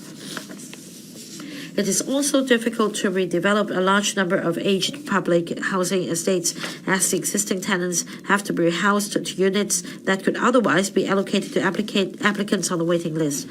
I sincerely hope that council members who have advocated these two housing initiatives over the years will understand the situation. The Hong Kong Housing Authority has been reviewing and considering whether individual aged public housing estates should be redeveloped in accordance with their established policies and actual circumstances. Given the availability of suitable rehousing resources for Sai Wan Estate and Ma Tawai Estate and their build-back potential of providing more housing units upon redevelopment, I will invite the Housing Authority to conduct a study on the redevelopment of these two about 60-year-old estates under suitable conditions, and with the support of the Development Bureau, to seek to include the adjacent areas into the redevelopment sites so that these two prime urban sites could provide more public housing units to meet public aspirations. Regarding the redevelopment of Tai Hang Sai Estate that has been discussed for years, the Executive Council has given approval recently for the Hong Kong Settlers Housing Corporation Limited and the URA to jointly implement the project on condition that the HKSHCL will provide proper rehousing arrangements. According to the plan, the redevelopment project can provide over 3,300 units upon completion, more than double the existing number, including 1,300 units to rehouse existing tenants and 2,000 starter homes units to be provided by the URA. To alleviate the hardship faced by families yet to be allocated with PRH units, the current time government has adopted a new mindset and decided to introduce transitional housing. The provision of transitional housing requires tripartite collaboration among community organizations, the business sector, and the government. Apart from providing timely and adequate accommodation, non-government organizations responsible for the preparatory work and running of transitional housing programs have also introduced measures to promote neighborhood-neutral health and providing employment support, setting a good example for social capital building. The THB has identified sufficient land to provide a targeted 15,000 units as originally pledged, and recently some owners of private land have expressed interest in joining such programs. I now propose the increase in the overall supply of transitional housing to 20,000 units in the coming few years by providing 5,000 additional units and increase the amount of funding to $11.6 billion. In addition, under the cash allowance trial scheme, we have dispersed cash allowances to some 30,000 eligible general applicant households as at the end of August, amounting to about half of the eligible applications received. Subject to passage by Electoral, the ordinance to implement tenancy control on subdivided units will come into operation in January next year, which will provide reasonable and effective protection to tenants in subdivided units. Under the multi-pronged land supply strategy, we're pressing ahead with a number of NDA development projects in new territories and Tung Chung East reclamation work simultaneously. There are views that the government is leaving brownfield sites untouched, that it is reluctant to deal with interests associated with land in the new territories. As a matter of fact, over 50% of brownfield sites have been covered by a number of development projects. Over the past 2 years, the government has resumed 90 hectares of land in the new territories for development by applying the Lands Resumption Ordinance, much more than the 20 hectares resumed over the past 5 years. Looking ahead, as many as 700 hectares of land is expected to be resumed by the government in the coming few years. The land sharing pilot scheme, which aims to use the planning resources of the private sector to unleash the development potential of private land in the new territories, primarily for public housing developments, is another measure to consolidate and develop land in new territories. The Development Bureau is processing 3 such applications involving 23 hectares of private land and 17,850 proposed units, of which 70% are for public housing. We adhere firmly to the principle of optimizing land use. For example, with the concerted effort of the Housing Society and relevant departments, the number of public housing units made available by redevelopment of the 3 urban squatted areas in Chua Kwa Ling, Ao Chi Wan, and Chuk Yuen United Village has increased substantially from 6,300 to 8,700, and the intake will commence progressively from 2029 onwards. To ensure a sustainable land supply beyond the next 10 years, we're actively pressing ahead with the relevant studies on the reclamation for Khao Yi Chau artificial islands and various development areas in the New Territories North. As for nearshore reclamation, the Development Bureau will conduct studies on the Long Kutan reclamation and replanning of Tumen West area. Our target is to seek funding approval from Electoral in the first half of next year to kickstart the planning and engineering study. We will look into different development options before deciding the way forward. The government will also revive the Ma Liu Shui reclamation project to provide land mainly for INT uses. In addition, we're carrying out a series of projects to relocate government facilities to cavens, and it is expected that starting from 2027, more than 40 hectares of land will be released progressively for housing and other beneficial uses. Subject to the studies and assuming a domestic plot ratio of 4 to 6.5, the ongoing large-scale projects and projects on the planning are expected to provide about 400,000 to 500,000 public and private housing units in the medium to long term. Together with the 165,000 to 186,000 units that can be built on the newly identified land under the Northern Metropolis Development Strategy, the supply of housing units can go up to 565,000 to 686,000 units in a period of 10 to 15 years after 2031-32. We cannot avoid the question of how much land Hong Kong lacks, as a projected shortfall will guide our spatial development strategy. The Secretary for Development will later announce the final report of the Hong Kong 2030 Plus. The updated study duly presents the opportunities brought to Hong Kong by the multiple strategic planning initiatives of our country, the future economic and social needs of Hong Kong, as well as public expectations on the living environment. The final projections suggest that from 2019 to 2048, Hong Kong will have a shortfall of around 3,000 hectares of land. Through successful implementation of various NDAs and reclamation projects, as well as taking forward the Northern Metropolis initiatives, we are confident that we'll be able to meet the shortfall of land in the medium to long term. Meanwhile, we'll speed up land supply by implementing the following measures. This is especially so for the medium to long term. 1. Conducting a further review of the Greenbelt zone. Of the 210 sites being rezoned progressively, about 30% involve Greenbelt zone, which, however, account for only 2% of Hong Kong's 16,000 hectare of land zoned Greenbelt. Given the lower ecological value of many sites zoned Greenbelt as compared with the country parks, the development potential of these Greenbelt sites could be further reviewed. The Planning Department will conduct a new round of systematic review on the Greenbelt zone with emphasis on sites on steeper slopes, as well as those located farther away from built-up areas. It is anticipated that the screening work will be completed in the middle of next year, and technical studies will commence thereafter. As regards the development of wetlands and wetland buffer areas, it will be dealt with under the Northern Metropolis Development Strategy. 2. Unlocking Zhou Tong lands in the new territories. Despite the absence of official statistics, there is a considerable number of Zhou Tong lands in the new territories that can be used for development. During the policy address consultation sessions, I received quite some views suggesting that the government should relax the sale restrictions of Zhou Tong lands through amendments to the new territories ordinance and provide a reasonable mechanism for addressing issues arising from vacancies of Zhou Tong managers. I agree that to pragmatically break the current impasse in developing Zhou Tong lands, we may consider amending the New Territories Ordinance on the premise that the Zhou Tong tradition should be respected and the legitimate interests of Zhou Tong members be protected.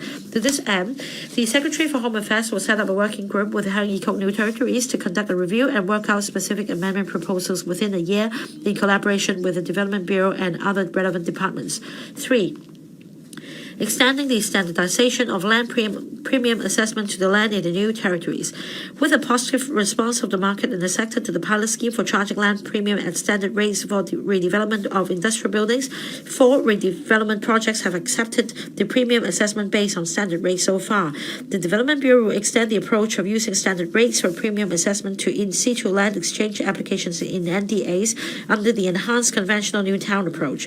The Development Bureau and the Lands Department will work out the details of a scheme which is targeted for launch in the first quarter of next year. 4. extending the implementation period of 2 existing measures for revitalizing industrial buildings to October 2024, which include relaxing the plot ratio for redevelopment of old industrial buildings and exempting the waiver fees chargeable for wholesale conversion. As for land sharing pilot scheme, we encourage interested parties to submit their applications as early as possible before the deadline in May 2023. The process of developing land for housing construction involves various statutory and administrative measures, ranging from technical studies, planning permissions, detailed design of works gazettal, public objection handling, funding, application, land resumption, rehousing and compensation, land formation, and provision of infrastructure. There is a need for each of the above provisions. None of them should be abandoned lightly. That said, in order to speed up land and housing supply, the Development Bureau is spearheading the compression of workflow of land development with relevant departments. I have requested the Development Bureau to review the existing statutory procedures and administrative arrangements on town planning, environmental impact assessment, land resumption, and road works in a more thorough and comprehensive manner. We plan to put forward proposals to the LegCo and other stakeholders to gauge their views in the first half of next year and to seek to introduce legislative amendments within the same year. The Environment Bureau will also streamline and enhance the public-private partnership arrangements under the new nature conservation policy to better balance development and conservation. Next, on building a livable city. During my 5-year tenure as the Secretary for Development, I and my colleagues outlined our vision for a quality city, and we have been working towards its realization since then. Under innovative policies such as conserving Central, revitalizing historic buildings through partnership scheme, and energizing Kowloon East, we have adopted a place-making approach to promote urban development, urban renewal, heritage conservation, Harborfront enhancement, as well as landscaping and greening, and our efforts have borne fruit. Though Hong Kong still faces various issues, including a shortage of land for housing, traffic congestion, and aging buildings, these challenges should not hinder our determination to build a quality living environment for our people. At the same time, Hong Kong must put words into action in addressing the crisis of extreme weather brought about by global climate change. As carbon dioxide is a major culprit in climate change, our country and many parts of the world have pledged to draw up timetables and roadmaps for decarbonization. Hong Kong is no exception. As announced in my policy address last year, Hong Kong would strive to achieve carbon neutrality before 2050. The Steering Committee on Climate Change and Carbon Neutrality, chaired by me, will formulate the overall strategy and oversee the coordination of various actions. The Hong Kong Climate Action Plan 2050, to be announced shortly by the Secretary for the Environment, will set out more proactive strategies and measures on reducing carbon emissions to attain carbon neutrality, and will pursue more vigorous interim decarbonization targets to reduce Hong Kong's carbon emissions by 50% before 2035 as compared to the 2005 level. To oversee the effective implementation of all these actions, the ENB will set up the Office of Climate Change and Carbon Neutrality to strengthen coordination and promote decarbonization. Also, a dedicated advisory committee will be formed to offer advice and promote active participation of major stakeholders, including young people. About 2/3 of Hong Kong's greenhouse gas emissions come from electricity generation, followed by 18% from the transport sector and 7% from waste. Our decarbonization efforts must target these 3 sources, with net zero carbon emissions for electricity generation, zero carbon emissions from the transport sector, and achieving carbon neutrality on waste management as the ultimate goals. In order to achieve net zero carbon emissions for electricity generation before 2050, we must first change the fuel mix of local power plants. Our interim target is to cease using coal for daily electricity generation by 2035. This is not a remote target, as the share of coal has already been reduced to less than 1/4 in the fuel mix for electricity generation. Power companies must continue to phase down coal-fired generation units and replace the use of coal with other alternatives such as natural gas and renewable energy for electricity generation.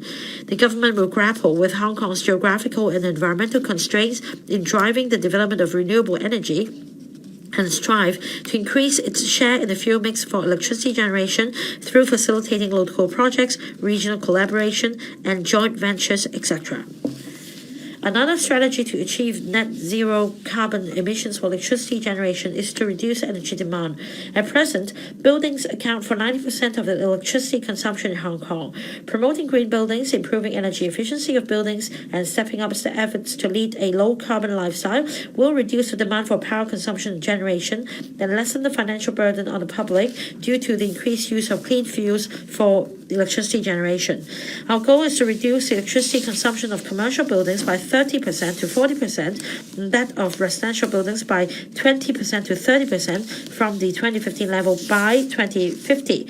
We hope to achieve half of the above targets by 2035. The development of green transport helps improve air quality and is vital to achieving zero carbon emissions in the transport sector. The government announced the Hong Kong roadmap on popularization of electric vehicles early this year to put forward various measures, including ceasing new registration of fuel-propelled and hybrid private cars in 2035 or earlier, and announcing the strategies and targets for installing charging facilities. We will proactively promote the development of electric and other new energy public transport and commercial vehicles, including working with franchise bus companies to conduct trials of hydrogen fuel cell buses, with a view to formulating a specific roadmap and timetable for the use of new energy public transport in 2025. As for carbon emissions from waste, we will step up our efforts in mobilizing the entire community to practice waste reduction, developing waste-to-energy facilities, and supporting the circular economy in accordance with the waste blueprint for Hong Kong 2035 unveiled by the government early this year. Climate change represents both a challenge and an opportunity. In the next 15 to 20 years, the government will devote about $240 billion to take forward various measures on climate change mitigation and adaptation. Substantial resources from the private sector will also be necessary to achieve low-carbon transformation. Green economy transformation has become a world trend. As an international financial center with a huge financial market and a robust world-class regulatory framework, Hong Kong draws in world-leading financial and professional institutions, green assessment and certification organizations, as well as international investors. With these capabilities and advantages, we're well placed to develop our country into our city into the regional green finance hub. By serving as a premier financing platform for green enterprises and projects, we have a significant role to play in addressing climate change. The passage of the legislation on municipal solid waste charging by Electoral in August this year is an important milestone in Hong Kong's waste reduction work. We'll embark on preparatory work for the implementation of MSW charging, which includes strengthening support for community recycling of resources, increasing collection points, and enhancing service efficiency of community recycling network. We'll also make good use of smart technologies. The government has rolled out central collection services for food waste and waste plastics on a pilot basis. Now efforts have begun to bear fruit. We'll soon expand the 2 pilot schemes to extend the territorial coverage and service targets. To complement the upstream collection of recyclables, we'll further promote the development of downstream waste-to-energy and waste resources infrastructure to gradually reduce our reliance on landfills. For enhanced synergy, I've asked the Environmental Protection Department to take over the management of refuse collection points and household refuse collection services from the Food and Environmental Hygiene Department, so as to bring the collection, recycling, delivery, and treatment of waste under the same umbrella. Our current urban renewal strategy places emphasis on both redevelopment and rehabilitation. Apart from acquisition, demolition, and redevelopment of aged buildings by the URA developers, the current time government has allocated over $19 billion in total to subsidize owners of aged buildings to maintain and repair their properties. However, with the rapid aging of buildings, the number of private buildings aged 50 years or above has surged from 3,900 to 8,600 over the past decade. Coupled with the dilapidation of more than 5,003 new buildings across the territory, we must adopt more effective policy measures to expedite the pace of redevelopment and renewal. We will adopt a multi-pronged approach. First, based on the recently completed Yau Mong district study, the URA will step up urban renewal with an innovative and district-based approach for Yau Ma Tei and Mong Kok, including piloting planning tools such as transfer of plot ratio and street consolidation in suitable redevelopment projects. Such tools will also be applicable to privately led redevelopment projects in other districts where appropriate. Second, I will invite the URA to commence similar district planning studies on old districts of Tsuen Wan and Sham Shui Po with a view to formulating renewal plans for these two districts. Third, we will explore ways to lower the compulsory sale thresholds under the Land Compulsory Sale for Redevelopment Ordinance to expedite redevelopment of aged buildings. During the process, the Development Bureau will give due consideration to factors such as minority owners' interests and building conditions and gauge the views of stakeholders. In my policy address last year, I put forward the Invigorating Island South initiative. The Development Bureau set up the Invigorating Island South office in February this year and formulated the first conceptual master plan to gauge local views on beautifying, revitalizing, and greening the Wong Chuk Hang, Aberdeen, and Aviation areas. In tandem, we're taking forward several minor works projects in the areas to improve pedestrian connectivity at the waterfront, thereby enhancing the vibrancy of the district. These include a green link connecting MTR, Wong Chuk Hang Station, and Aberdeen Country Park, which will commence works next year. Following the official opening of the Water World of Ocean Park, the government and the Ocean Park Corporation are actively taking forward the future strategy for Ocean Park, including conducting a tendering exercise to identify partners for the development of the park, commencing the technical studies for the proposed pier projects at Deepwater Bay and Tai Shua next year, and exploring the feasibility of providing temporary landing facilities prior to the completion of the pier projects for better connection between the park and other areas through the water bodies and water transport. In addition, the government is inviting a non-government partner to design, construct, and operate a water sports complex for the general public at the rehabilitated Chego Quarry site through open tender, including providing windsurfing elite training facilities for the exclusive use of the Hong Kong Sports Institute. It is expected that the tender will be awarded in the first quarter of next year, with a target of bringing the water sports complex into full operation in about 5 years. Besides, we're studying the technical feasibility of the redevelopment and consolidation of the existing sports ground, sports center, recreation ground, and swimming pool facilities in Wong Chuk Hang, with a view to optimizing the use of existing land under the single-site multiple-use model and providing better services to the community. We'll also commence an investigation and design study on the expansion of the Aberdeen Tavern Shelter next year to provide more vessel berthing area. The government has been striving to enhance the harbourfront on both sides of the Victoria Harbour. Through the collaborative efforts with the Harborfront Commission, a total of 15 harbourfront sites will have been opened within the period from October last year to the end of this year, further extending promenade along the Victoria Harbour to 25 kilometres.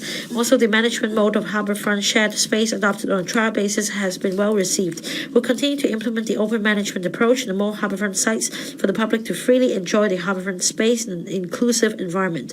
Besides, we will adopt a completely fence-free, step-down, water-edge design for the first time at the Victoria Harbour to enable visitors to sit by the sea and enjoy an unobstructed view of the beautiful Victoria Harbour. Many of us have a special affection for the Victoria Harbour. With the endeavours of the government over the past few years, the harbourfront has become a prime public space. In recent years, there have been views saying that the protection of the harbourfront or protection of the harbour ordinance should be amended. I have no objection to reviewing the ordinance, which has been implemented for more than 2 decades. But I believe that the purpose of any amendment to the said legislation should be to improve connectivity of the harbourfront and increase public space, and not for reclamation to provide land for sale or housing development. The Secretary for Development will commence discussion on the matter in due course.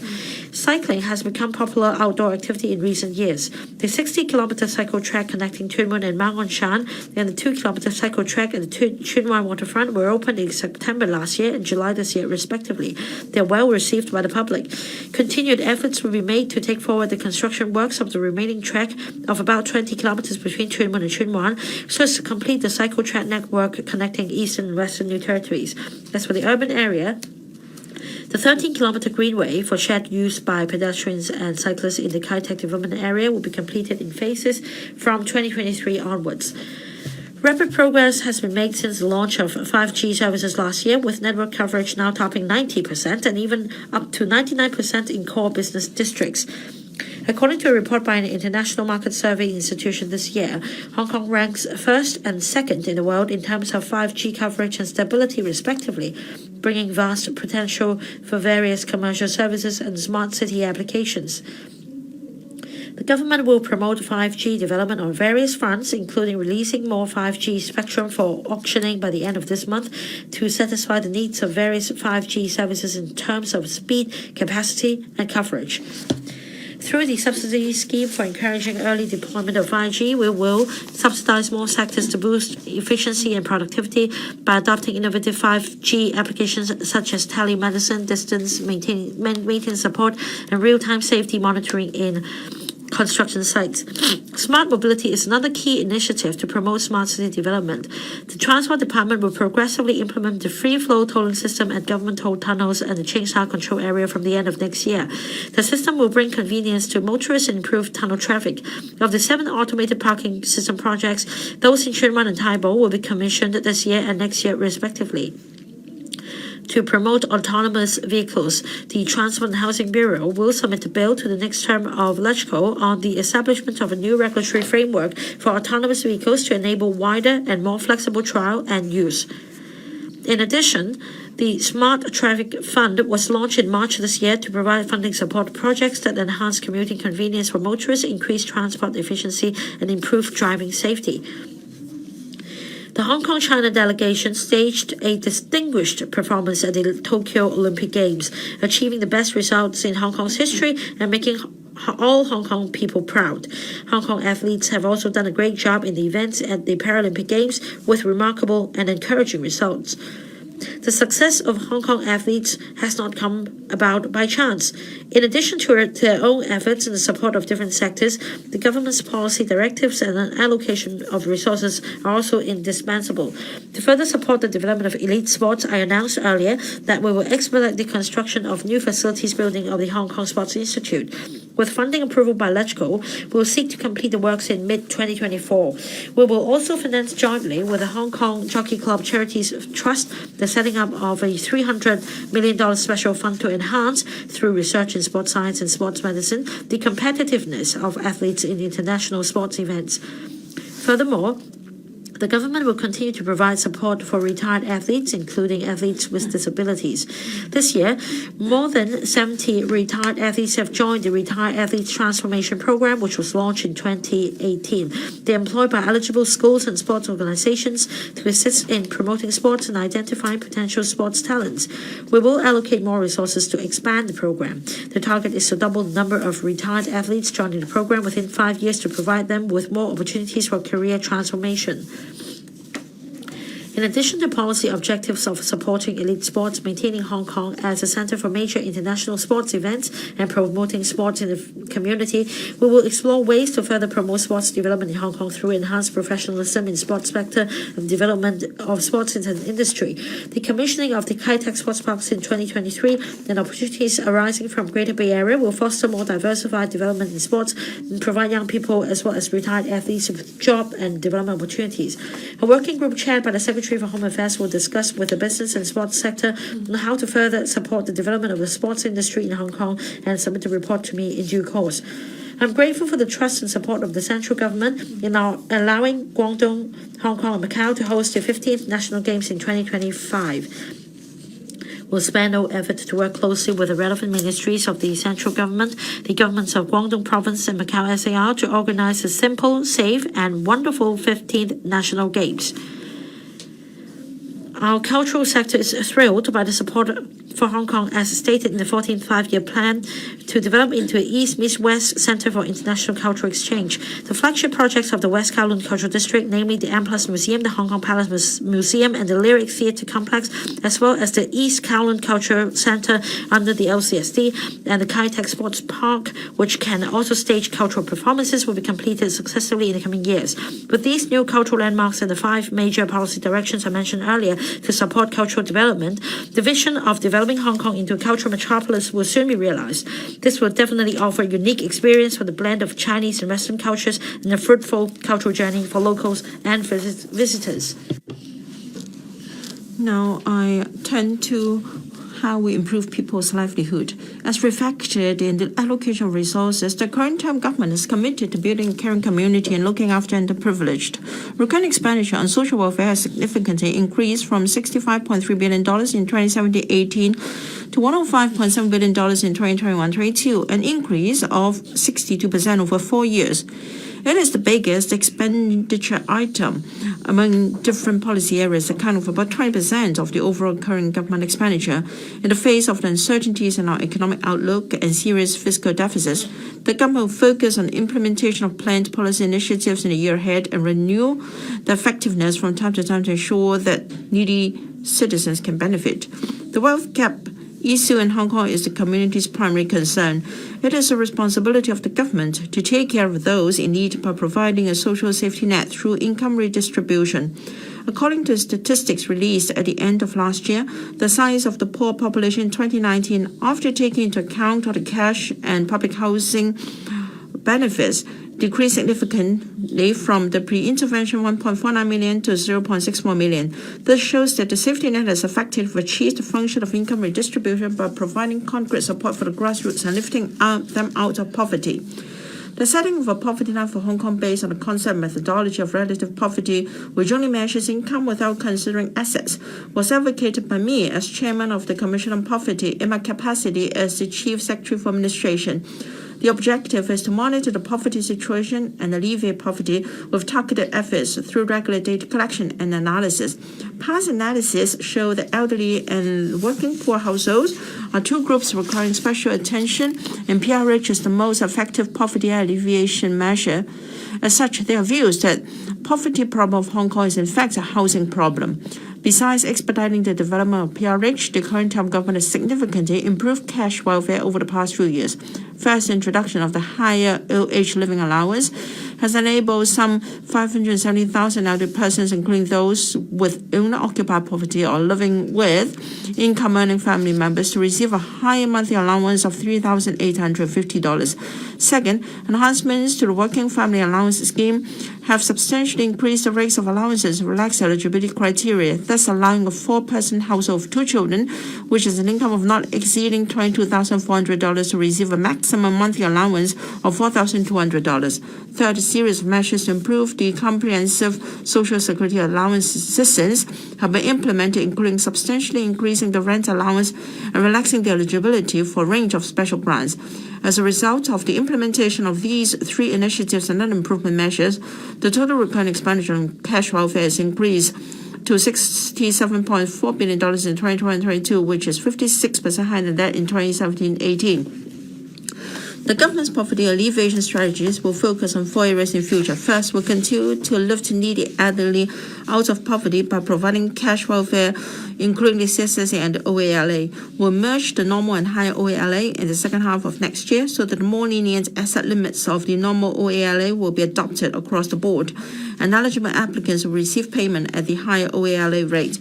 Second, we'll continue to develop the economy, providing training and retraining, encouraging employment, and provide financial support for working households with low incomes, particularly those with children, through the WFA scheme. Third, we'll vigorously speed up PRH construction, build more transitional housing, and provide cash allowances to eligible PRH applicants who have been waiting for PRH for more than 3 years. Fourth, under the principle of shared responsibility, we'll strengthen MPF retirement protection. The priority task is to take forward the abolition of the offsetting arrangement by introducing legislative amendments in the next legislative year. We'll also endeavor to lower the management costs of MPF by implementing the eMPF platform at full steam and put in place a measure of government paying MPF contributions for low-income workers. Furthermore, we'll explore ways to better encourage the public to convert their one-off assets under MPF into an annuity, which they can receive on a regular basis after retirement, so as to provide a steady income for the elderly. Apart from welfare measures in the form of cash subsidies, the current term government has substantially increased the recurrent expenditure on elderly services by 85% and that on rehabilitation services by 66%. Notwithstanding this, the demand for subsidized residential care services has exceeded supply due to an aging population. We must boost the short, medium, and long-term supply of residential care services through a multi-pronged approach, including buying more places from private residential care homes, requiring private developers through conditions in suitable land sale projects to build specified welfare facilities, developing welfare facilities on government sites in respect of suitable public housing project in future, setting aside premises equivalent above 5% of the total GFA for welfare purposes. Meanwhile, we'll continue to increase the service places for daycare and home care services to enable the elderly and persons with disabilities to age in place and live with their families. To facilitate our elderly people to retire in the mainland, the government will explore the extension of the residential care services scheme in Guangdong to cover other eligible residential care homes for the elderly in mainland cities of the GBA, and the relaxation of the 1-year continuous residence in Hong Kong regarding applications of the OLA and the OH allowance. We have successively implemented a number of measures to strengthen childcare services, which include the incorporation of the planning ratios for aided childcare services into the Hong Kong Planning Centre's guidelines, the provision of more childcare service places, the introduction of childcare centre parent subsidy, and the regularization measures to improve the fee-waiving subsidy scheme for after-school care program. And the year ahead, our pro-child efforts will focus on 2 areas. First, we must take action immediately to prevent child abuse strategies from happening again. Upon consultation of stakeholders, we're formulating a legislative proposal to provide for a mandatory reporting mechanism on child abuse cases. Training for practitioners and relevant possessions to identify child abuse cases will be enhanced at the same time. Our target is to introduce a relevant bill into the next SLAGCO for scrutiny as soon as possible. Second, we will further increase the number of places that on-site preschool rehabilitation services from 9,000 this year to 10,000 in 2020-22 school year. With the gradual increase of service places, the policy objective of zero waiting time can be achieved in the foreseeable future. The current time government has implemented a number of measures to promote women's development. These measures include extending statutory maternity leave to 14 weeks, strengthening childcare services, providing more baby care rooms in government premises, and amending legislation to make discrimination against and harassment of breastfeeding illegal. I'm also pleased to say that efforts in promoting women's participation in public affairs and maritime office are gradually bearing fruit. The percentage of female members in advisory and statutory bodies has reached 35% in June this year, meeting targets set in early years. The government places great emphasis on creating an equitable and caring society for our culturally diverse groups. The current term government has implemented around 30 measures to enhance support for ethnic minorities, covering the areas of education, employment support, healthcare, social welfare, and social inclusion. As a next step, the government will set an example by taking the lead in providing ethnic minorities with more employment opportunities. The current term government has made an all-out effort to respond to long-standing demands for the labour sector, with extended statutory maternity leave to 14 weeks, with the government subsidising the additional 4 weeks of maternity leave pay. From next year onwards, we'll also increase progressively the number of statutory holidays to 17 days to bring them on par with general holidays. We've acted resolutely to abolish the offsetting arrangement under the MPF system. We're going to introduce a revenue bill into the Council in the next legislative year.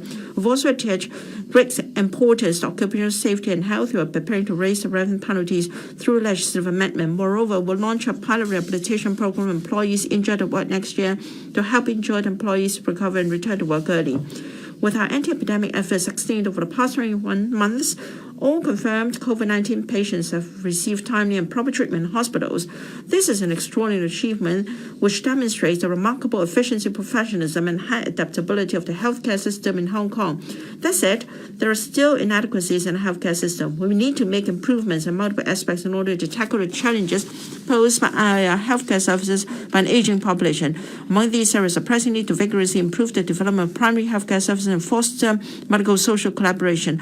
I've advocated as early as my 2017 PA the setting of district health centres with a brand new operation mode to promote primary health care to relieve the pressure on the HA. After years of hard work, we have and are going to set up DHCs in Kwai Ching, Sam Shui Po, Wong Tai Shin, Tuen Mun, Southern District, and Yuen Long, and DHC expresses have been set up in another 11 districts.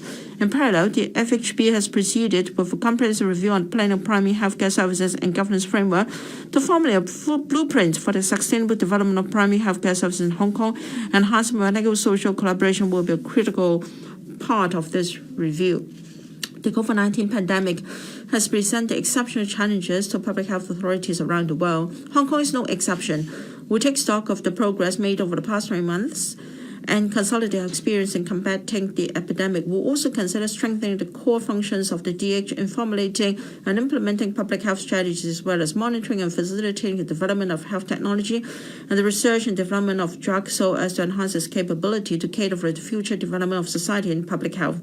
The government is adopting a multi-pronged approach to enhance healthcare manpower, increasing continuously the local healthcare training places offered by UGC-funded universities and self-financing institutions, and admitting non-locally trained healthcare professionals with a view to supporting the development of various healthcare services. The healthcare system in Hong Kong is renowned for its quality and reliability. Nevertheless, just like other advanced economies, our healthcare system is facing many challenges, including an aging population, increasing number of diseases triggered by lifestyle, and rising public expectations towards healthcare services. To cope with these challenges, sufficient healthcare manpower is a must.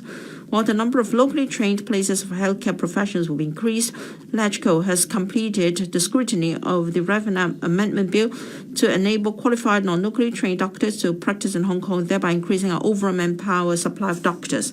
In addition, we have to strengthen the roles of other healthcare professionals in the local healthcare system, especially in the primary healthcare setting.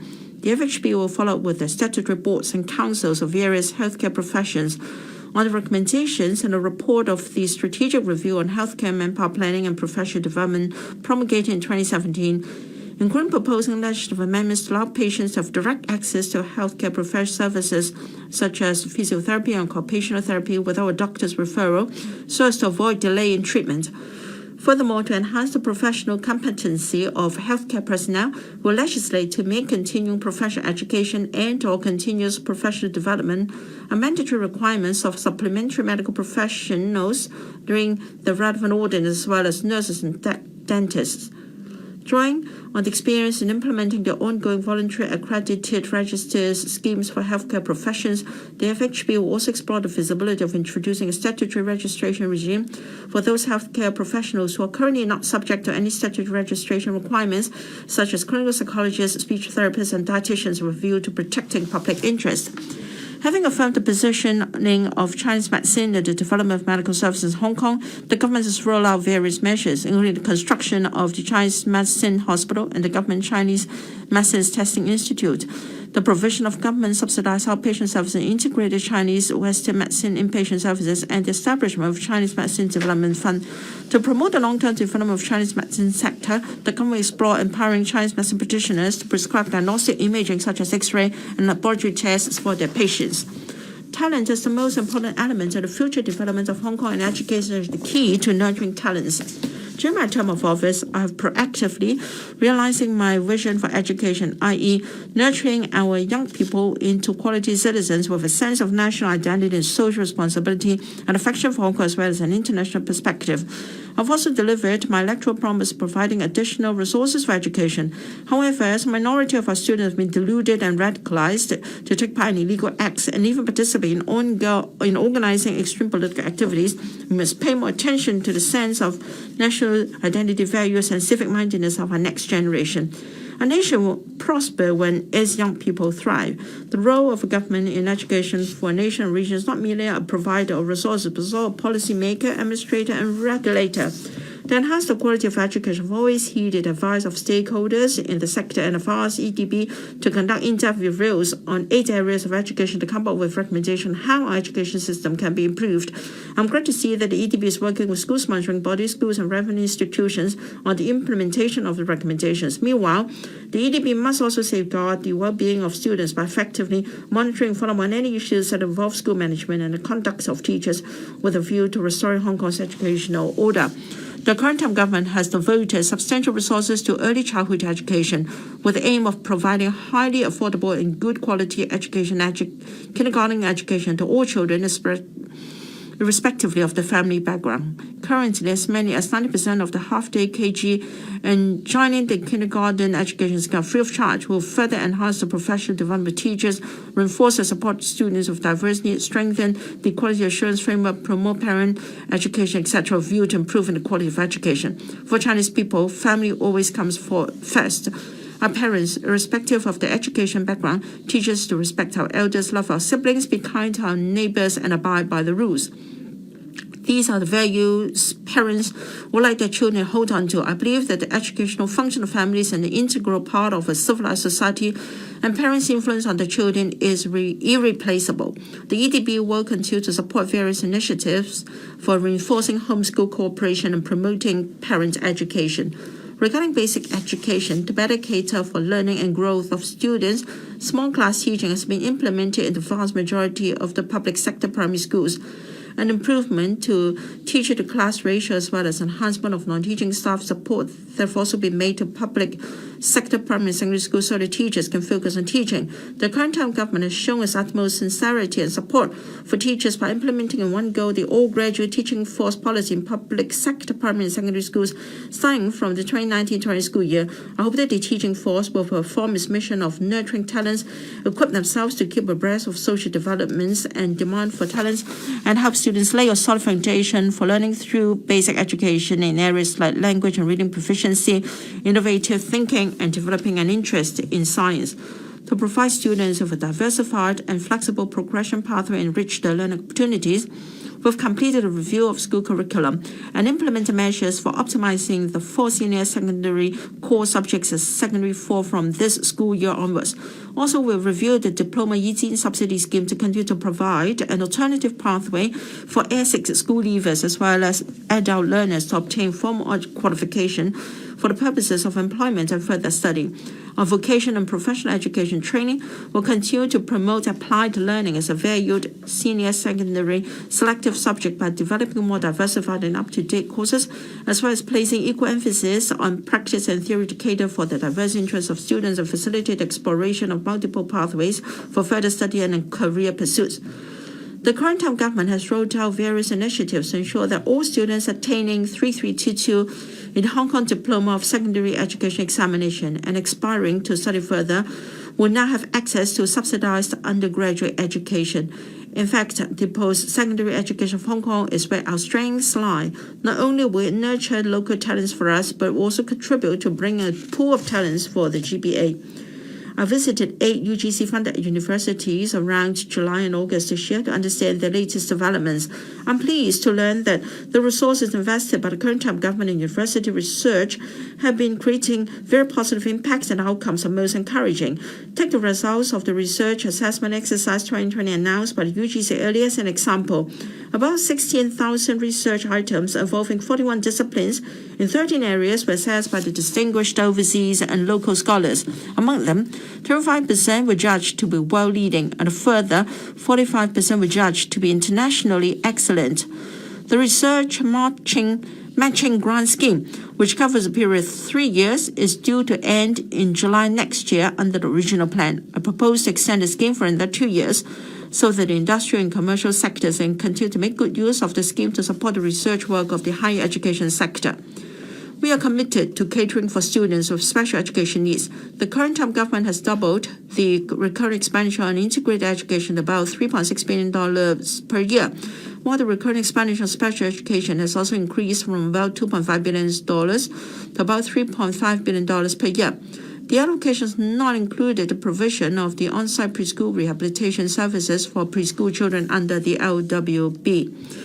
To encourage non-Chinese speaking parents to send their children to local KGs, starting from 2017-18 school year, the EDB has been providing additional subsidy for KGs under the KG education scheme admitting non-Chinese speaking students.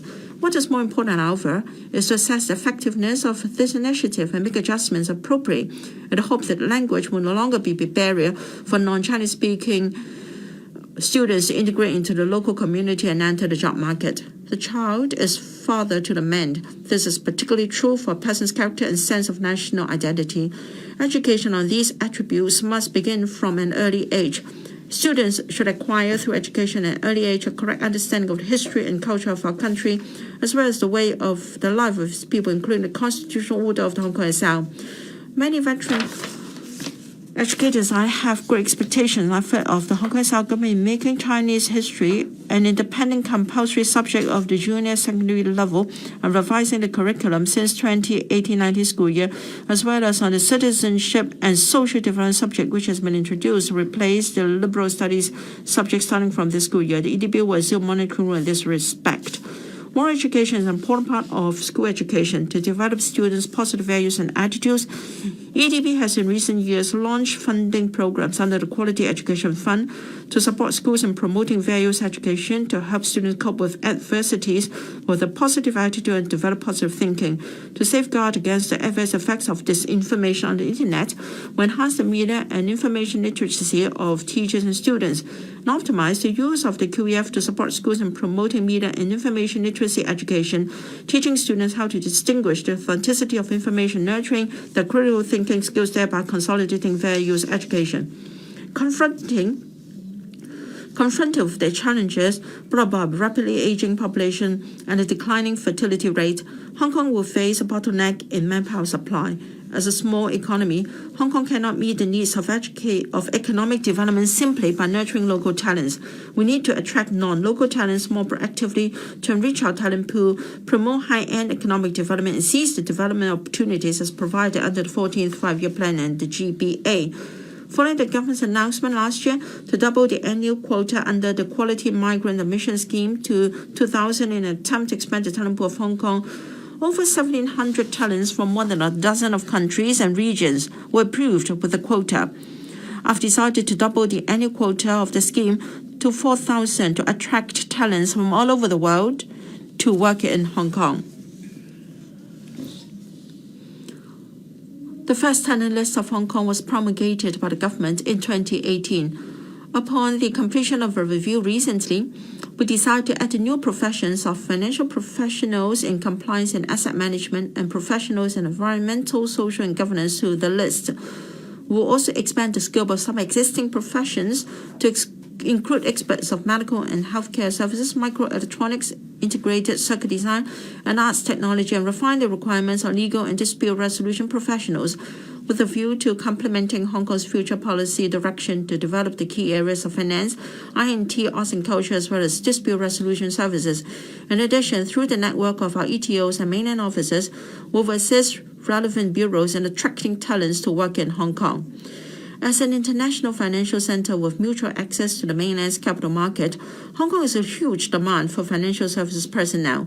The Financial Services and Treasury Bureau will collaborate with EDB and LWB to explore the development of professional qualification standards under the qualifications framework for the fintech sector, so as to provide clearer and recognized professional development pathway for employers and practitioners in the industry. Meanwhile, more courses related to finance will include in the list of reimbursable courses under the Continuing Education Fund to attract more talents to join the industry. The DOJ will introduce a range of measures to attract and retain top legal talents, such as relaxing the qualification requirements and handling international commercial disputes, and clarifying the types of supporting documents required for transactional lawyers. Moreover, the DOJ will regularize the pilot scheme introduced in June last year to allow eligible non-Hong Kong residents to participate in arbitral proceedings in Hong Kong as visitors on a short-term basis without the need to obtain employment visas beforehand. The scheme will strengthen Hong Kong's position as an international center for legal and dispute resolution services in the Asia-Pacific region. Fostering the IP manpower capacity of the private enterprises is the key to developing Hong Kong into an IP trading center. Therefore, the IPD will enhance and organize more training courses under the IP Manager Scheme with a view to assisting SMEs to build up their manpower resources in IP protection management and commercialization. In recent years, the government has been sparing no effort in expanding the INT talent pool. For example, the Global STEM Professorship Scheme proposed in my policy address last year is a huge success. Over 40 distinguished scholars and their research teams from 8 economies recruited in the first tranche are gradually thriving in Hong Kong. We will continue to implement the scheme to attract more renowned INT scholars and their research teams to Hong Kong, such that our local universities will scale new heights in INT research and development activities. To encourage the UGC-funded activities, to flexibly deploy resources to nurture more research talent in support of their research activities, the over-enrollment ceiling of UGC-funded research postgraduate program students will be further relaxed from 70% to 100%. Meanwhile, we've already invited the UGC to assess the supply of and demand for UGC-funded postgraduate places and consider the feasibility of increasing the number of funded places. The Hong Kong IAA was established in 2016 with the aim of nurturing aviation management talents for Hong Kong region. Apart from actively collaborating with organizations, including local education and vocational institutions and the International Civil Aviation Organization in offering related training, the HKIA also partnered with the National School of Civil Aviation of France to co-organize the Advanced Master Program in Air Transport Management, which has successfully attracted students from Hong Kong and the Belt and Road Initiative countries. Approval has been given by the Ministry of Education for senior management in the mainland aviation sector to enroll in the Advanced Master Program starting from next year. Talents are the key to arts and cultural excellence. We'll put more emphasis on nurturing talents in different artistic and creative fields, such as arts administration, arts technology, and script writing. In respect of Cantonese opera, we will provide training for young talents and support the continued professional development of practitioners. As for the film industry, we'll nurture budding directors and script writing talents through the Film Development Fund to enhance the two-way flow of talents within the GBA and respond proactively to the aspirations of the International Chambers of Commerce in Hong Kong. For the facilitation of non-Chinese Hong Kong residents to travel to the mainland cities of the GBA, I've put forward concrete proposals to the central government. I learned that relevant central authorities would actively consider facilitating the flow of talents between Guangdong and Hong Kong, especially the relevant arrangements which will facilitate non-Chinese nationals residing in Hong Kong to travel to the mainland and cities of GBA for business, research, exchanges, and visits, etc. To this end, they will agree to discuss the matter with the Hong Kong SR government. By the end of this year, these efforts will enhance Hong Kong's attractiveness to foreign businesses and overseas talents. Over the past 2 years, Hong Kong has faced severe challenges, prompting us to rethink the positioning and focus of our youth work. On the one hand, we should establish more effective channels to gauge the views of young people of different backgrounds in order to better meet their needs in areas such as education, career pursuits, housing, upward mobility, and development of their potential. On the other hand, we need to put more emphasis on nurturing young people's positive thinking to help them develop positive values and enable them to become a new generation with a sense of responsibility and with an aspiration and willingness to strive for the future of our country and of Hong Kong. In this connection, I invite the Youth Development Commission to explore ways to enrich its existing program and launch new funding initiatives. For the policy address public consultation this year, I've arranged 3 special sessions to meet with students, young people, and listen to their views in person. I hope that there will be more exchange opportunities following the delivery of this policy address.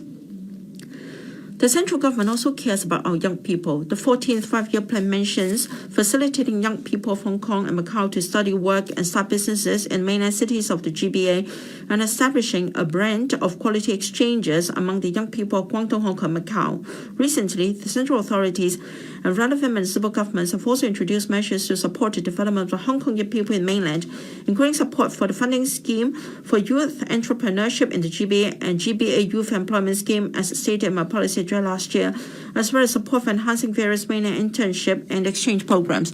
To encourage young people to participate in policy discussion, we have regularized a member self-recommendation scheme for youth, under which young people aged between 18 and 35 are recruited on a regular basis to participate in government advisory committees. Up till now, around 440 posts are held by about 270 young people who have been appointed to SABs through MSSY. The overall ratio of appointing young members in ASBs have increased from 7.8% at the end of 2017 to currently 14.8%, gradually reaching the target of 15% set by the current term government.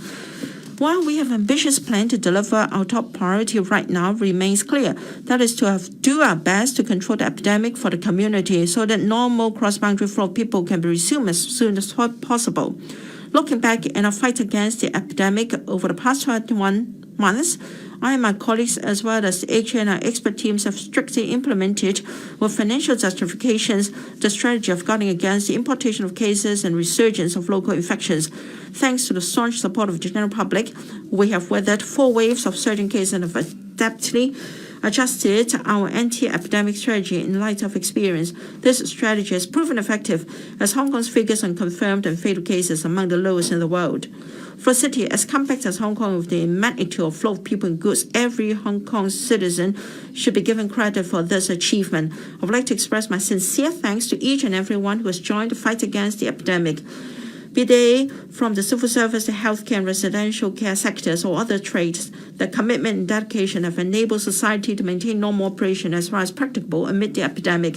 What is more, on behalf of the Hong Kong SAR, I have to extend our heartfelt gratitude to the central government for its care and support for our anti-epidemic work. Last month, the Chief Secretary of Administration led a delegation of the Hong Kong SAR government to attend a meeting on anti-epidemic work with relevant authorities in the mainland. During the meeting, the two sides explored in detail matters relating to the gradual and ordered resumption of quarantine-free travel between the two places and assess the possible risks after resumption of quarantine-free travel. The two sides will further study the related details and strive to hold a second meeting as soon as possible. To resume cross-boundary travel, the support of the public is vital. If you, your family, or friends have not got a jab yet, please do not hesitate anymore and get vaccinated as soon as possible to prevent yourself and your family from infection and help create favorable conditions for cross-boundary travel.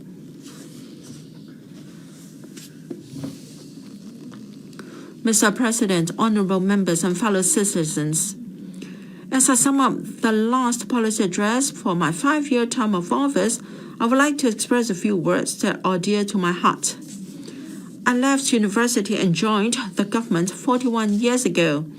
It has always been my belief that with the vision to serve the community and the readiness to act with a proactive style, I could help build a fairer and more compassionate society for Hong Kong from within the establishment. It has been my honor to participate in the successful return of Hong Kong to the motherland. Since reunification, I've worked in different positions to implement one country, two systems to ensure the long-term prosperity and stability of Hong Kong. When I assumed office as the chief executive for the Hong Kong SAR some 4 years ago, I deeply felt that I was charged with a heavy responsibility. I realized that this would be the greatest honor in my career and no doubt the biggest challenge in my life. Within 2 years of taking office, I came under unprecedented pressure due to opposition of the proposed set of amendments, the Fugitive Offenders Ordinance, the social unrest, the incessant and gross interference in Hong Kong affairs by external forces, as well as the impact of the COVID-19 pandemic. The driving force backing me up in overcoming all these challenges come from the earnest words of the central government that it will always provide staunch support to Hong Kong. My pledge to always stand by the side of people of Hong Kong when I took office, and the unfailing trust and support of my family.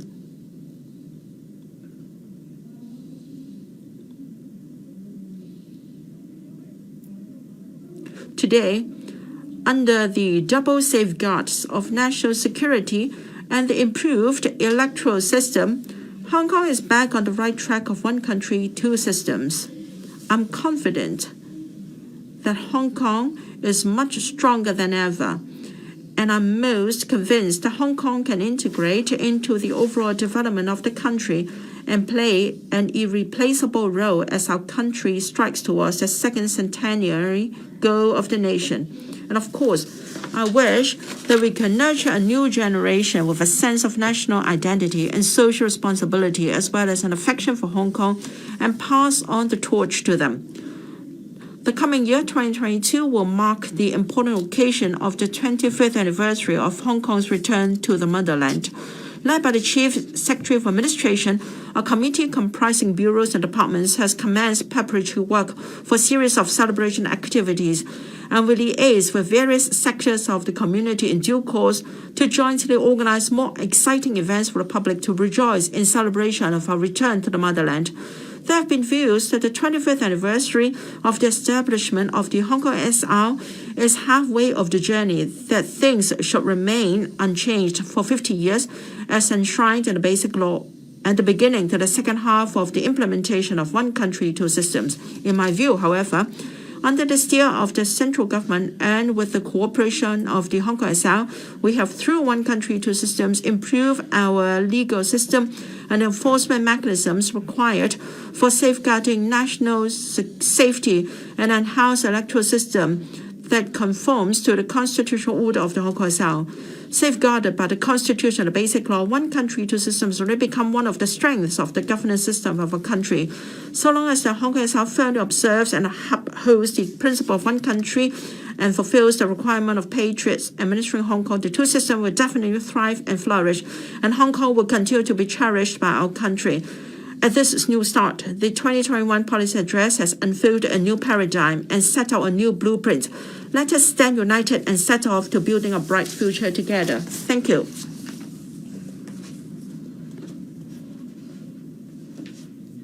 The Chief Executive has delivered the policy address to the Council and now leaves the chamber. Members, please stand.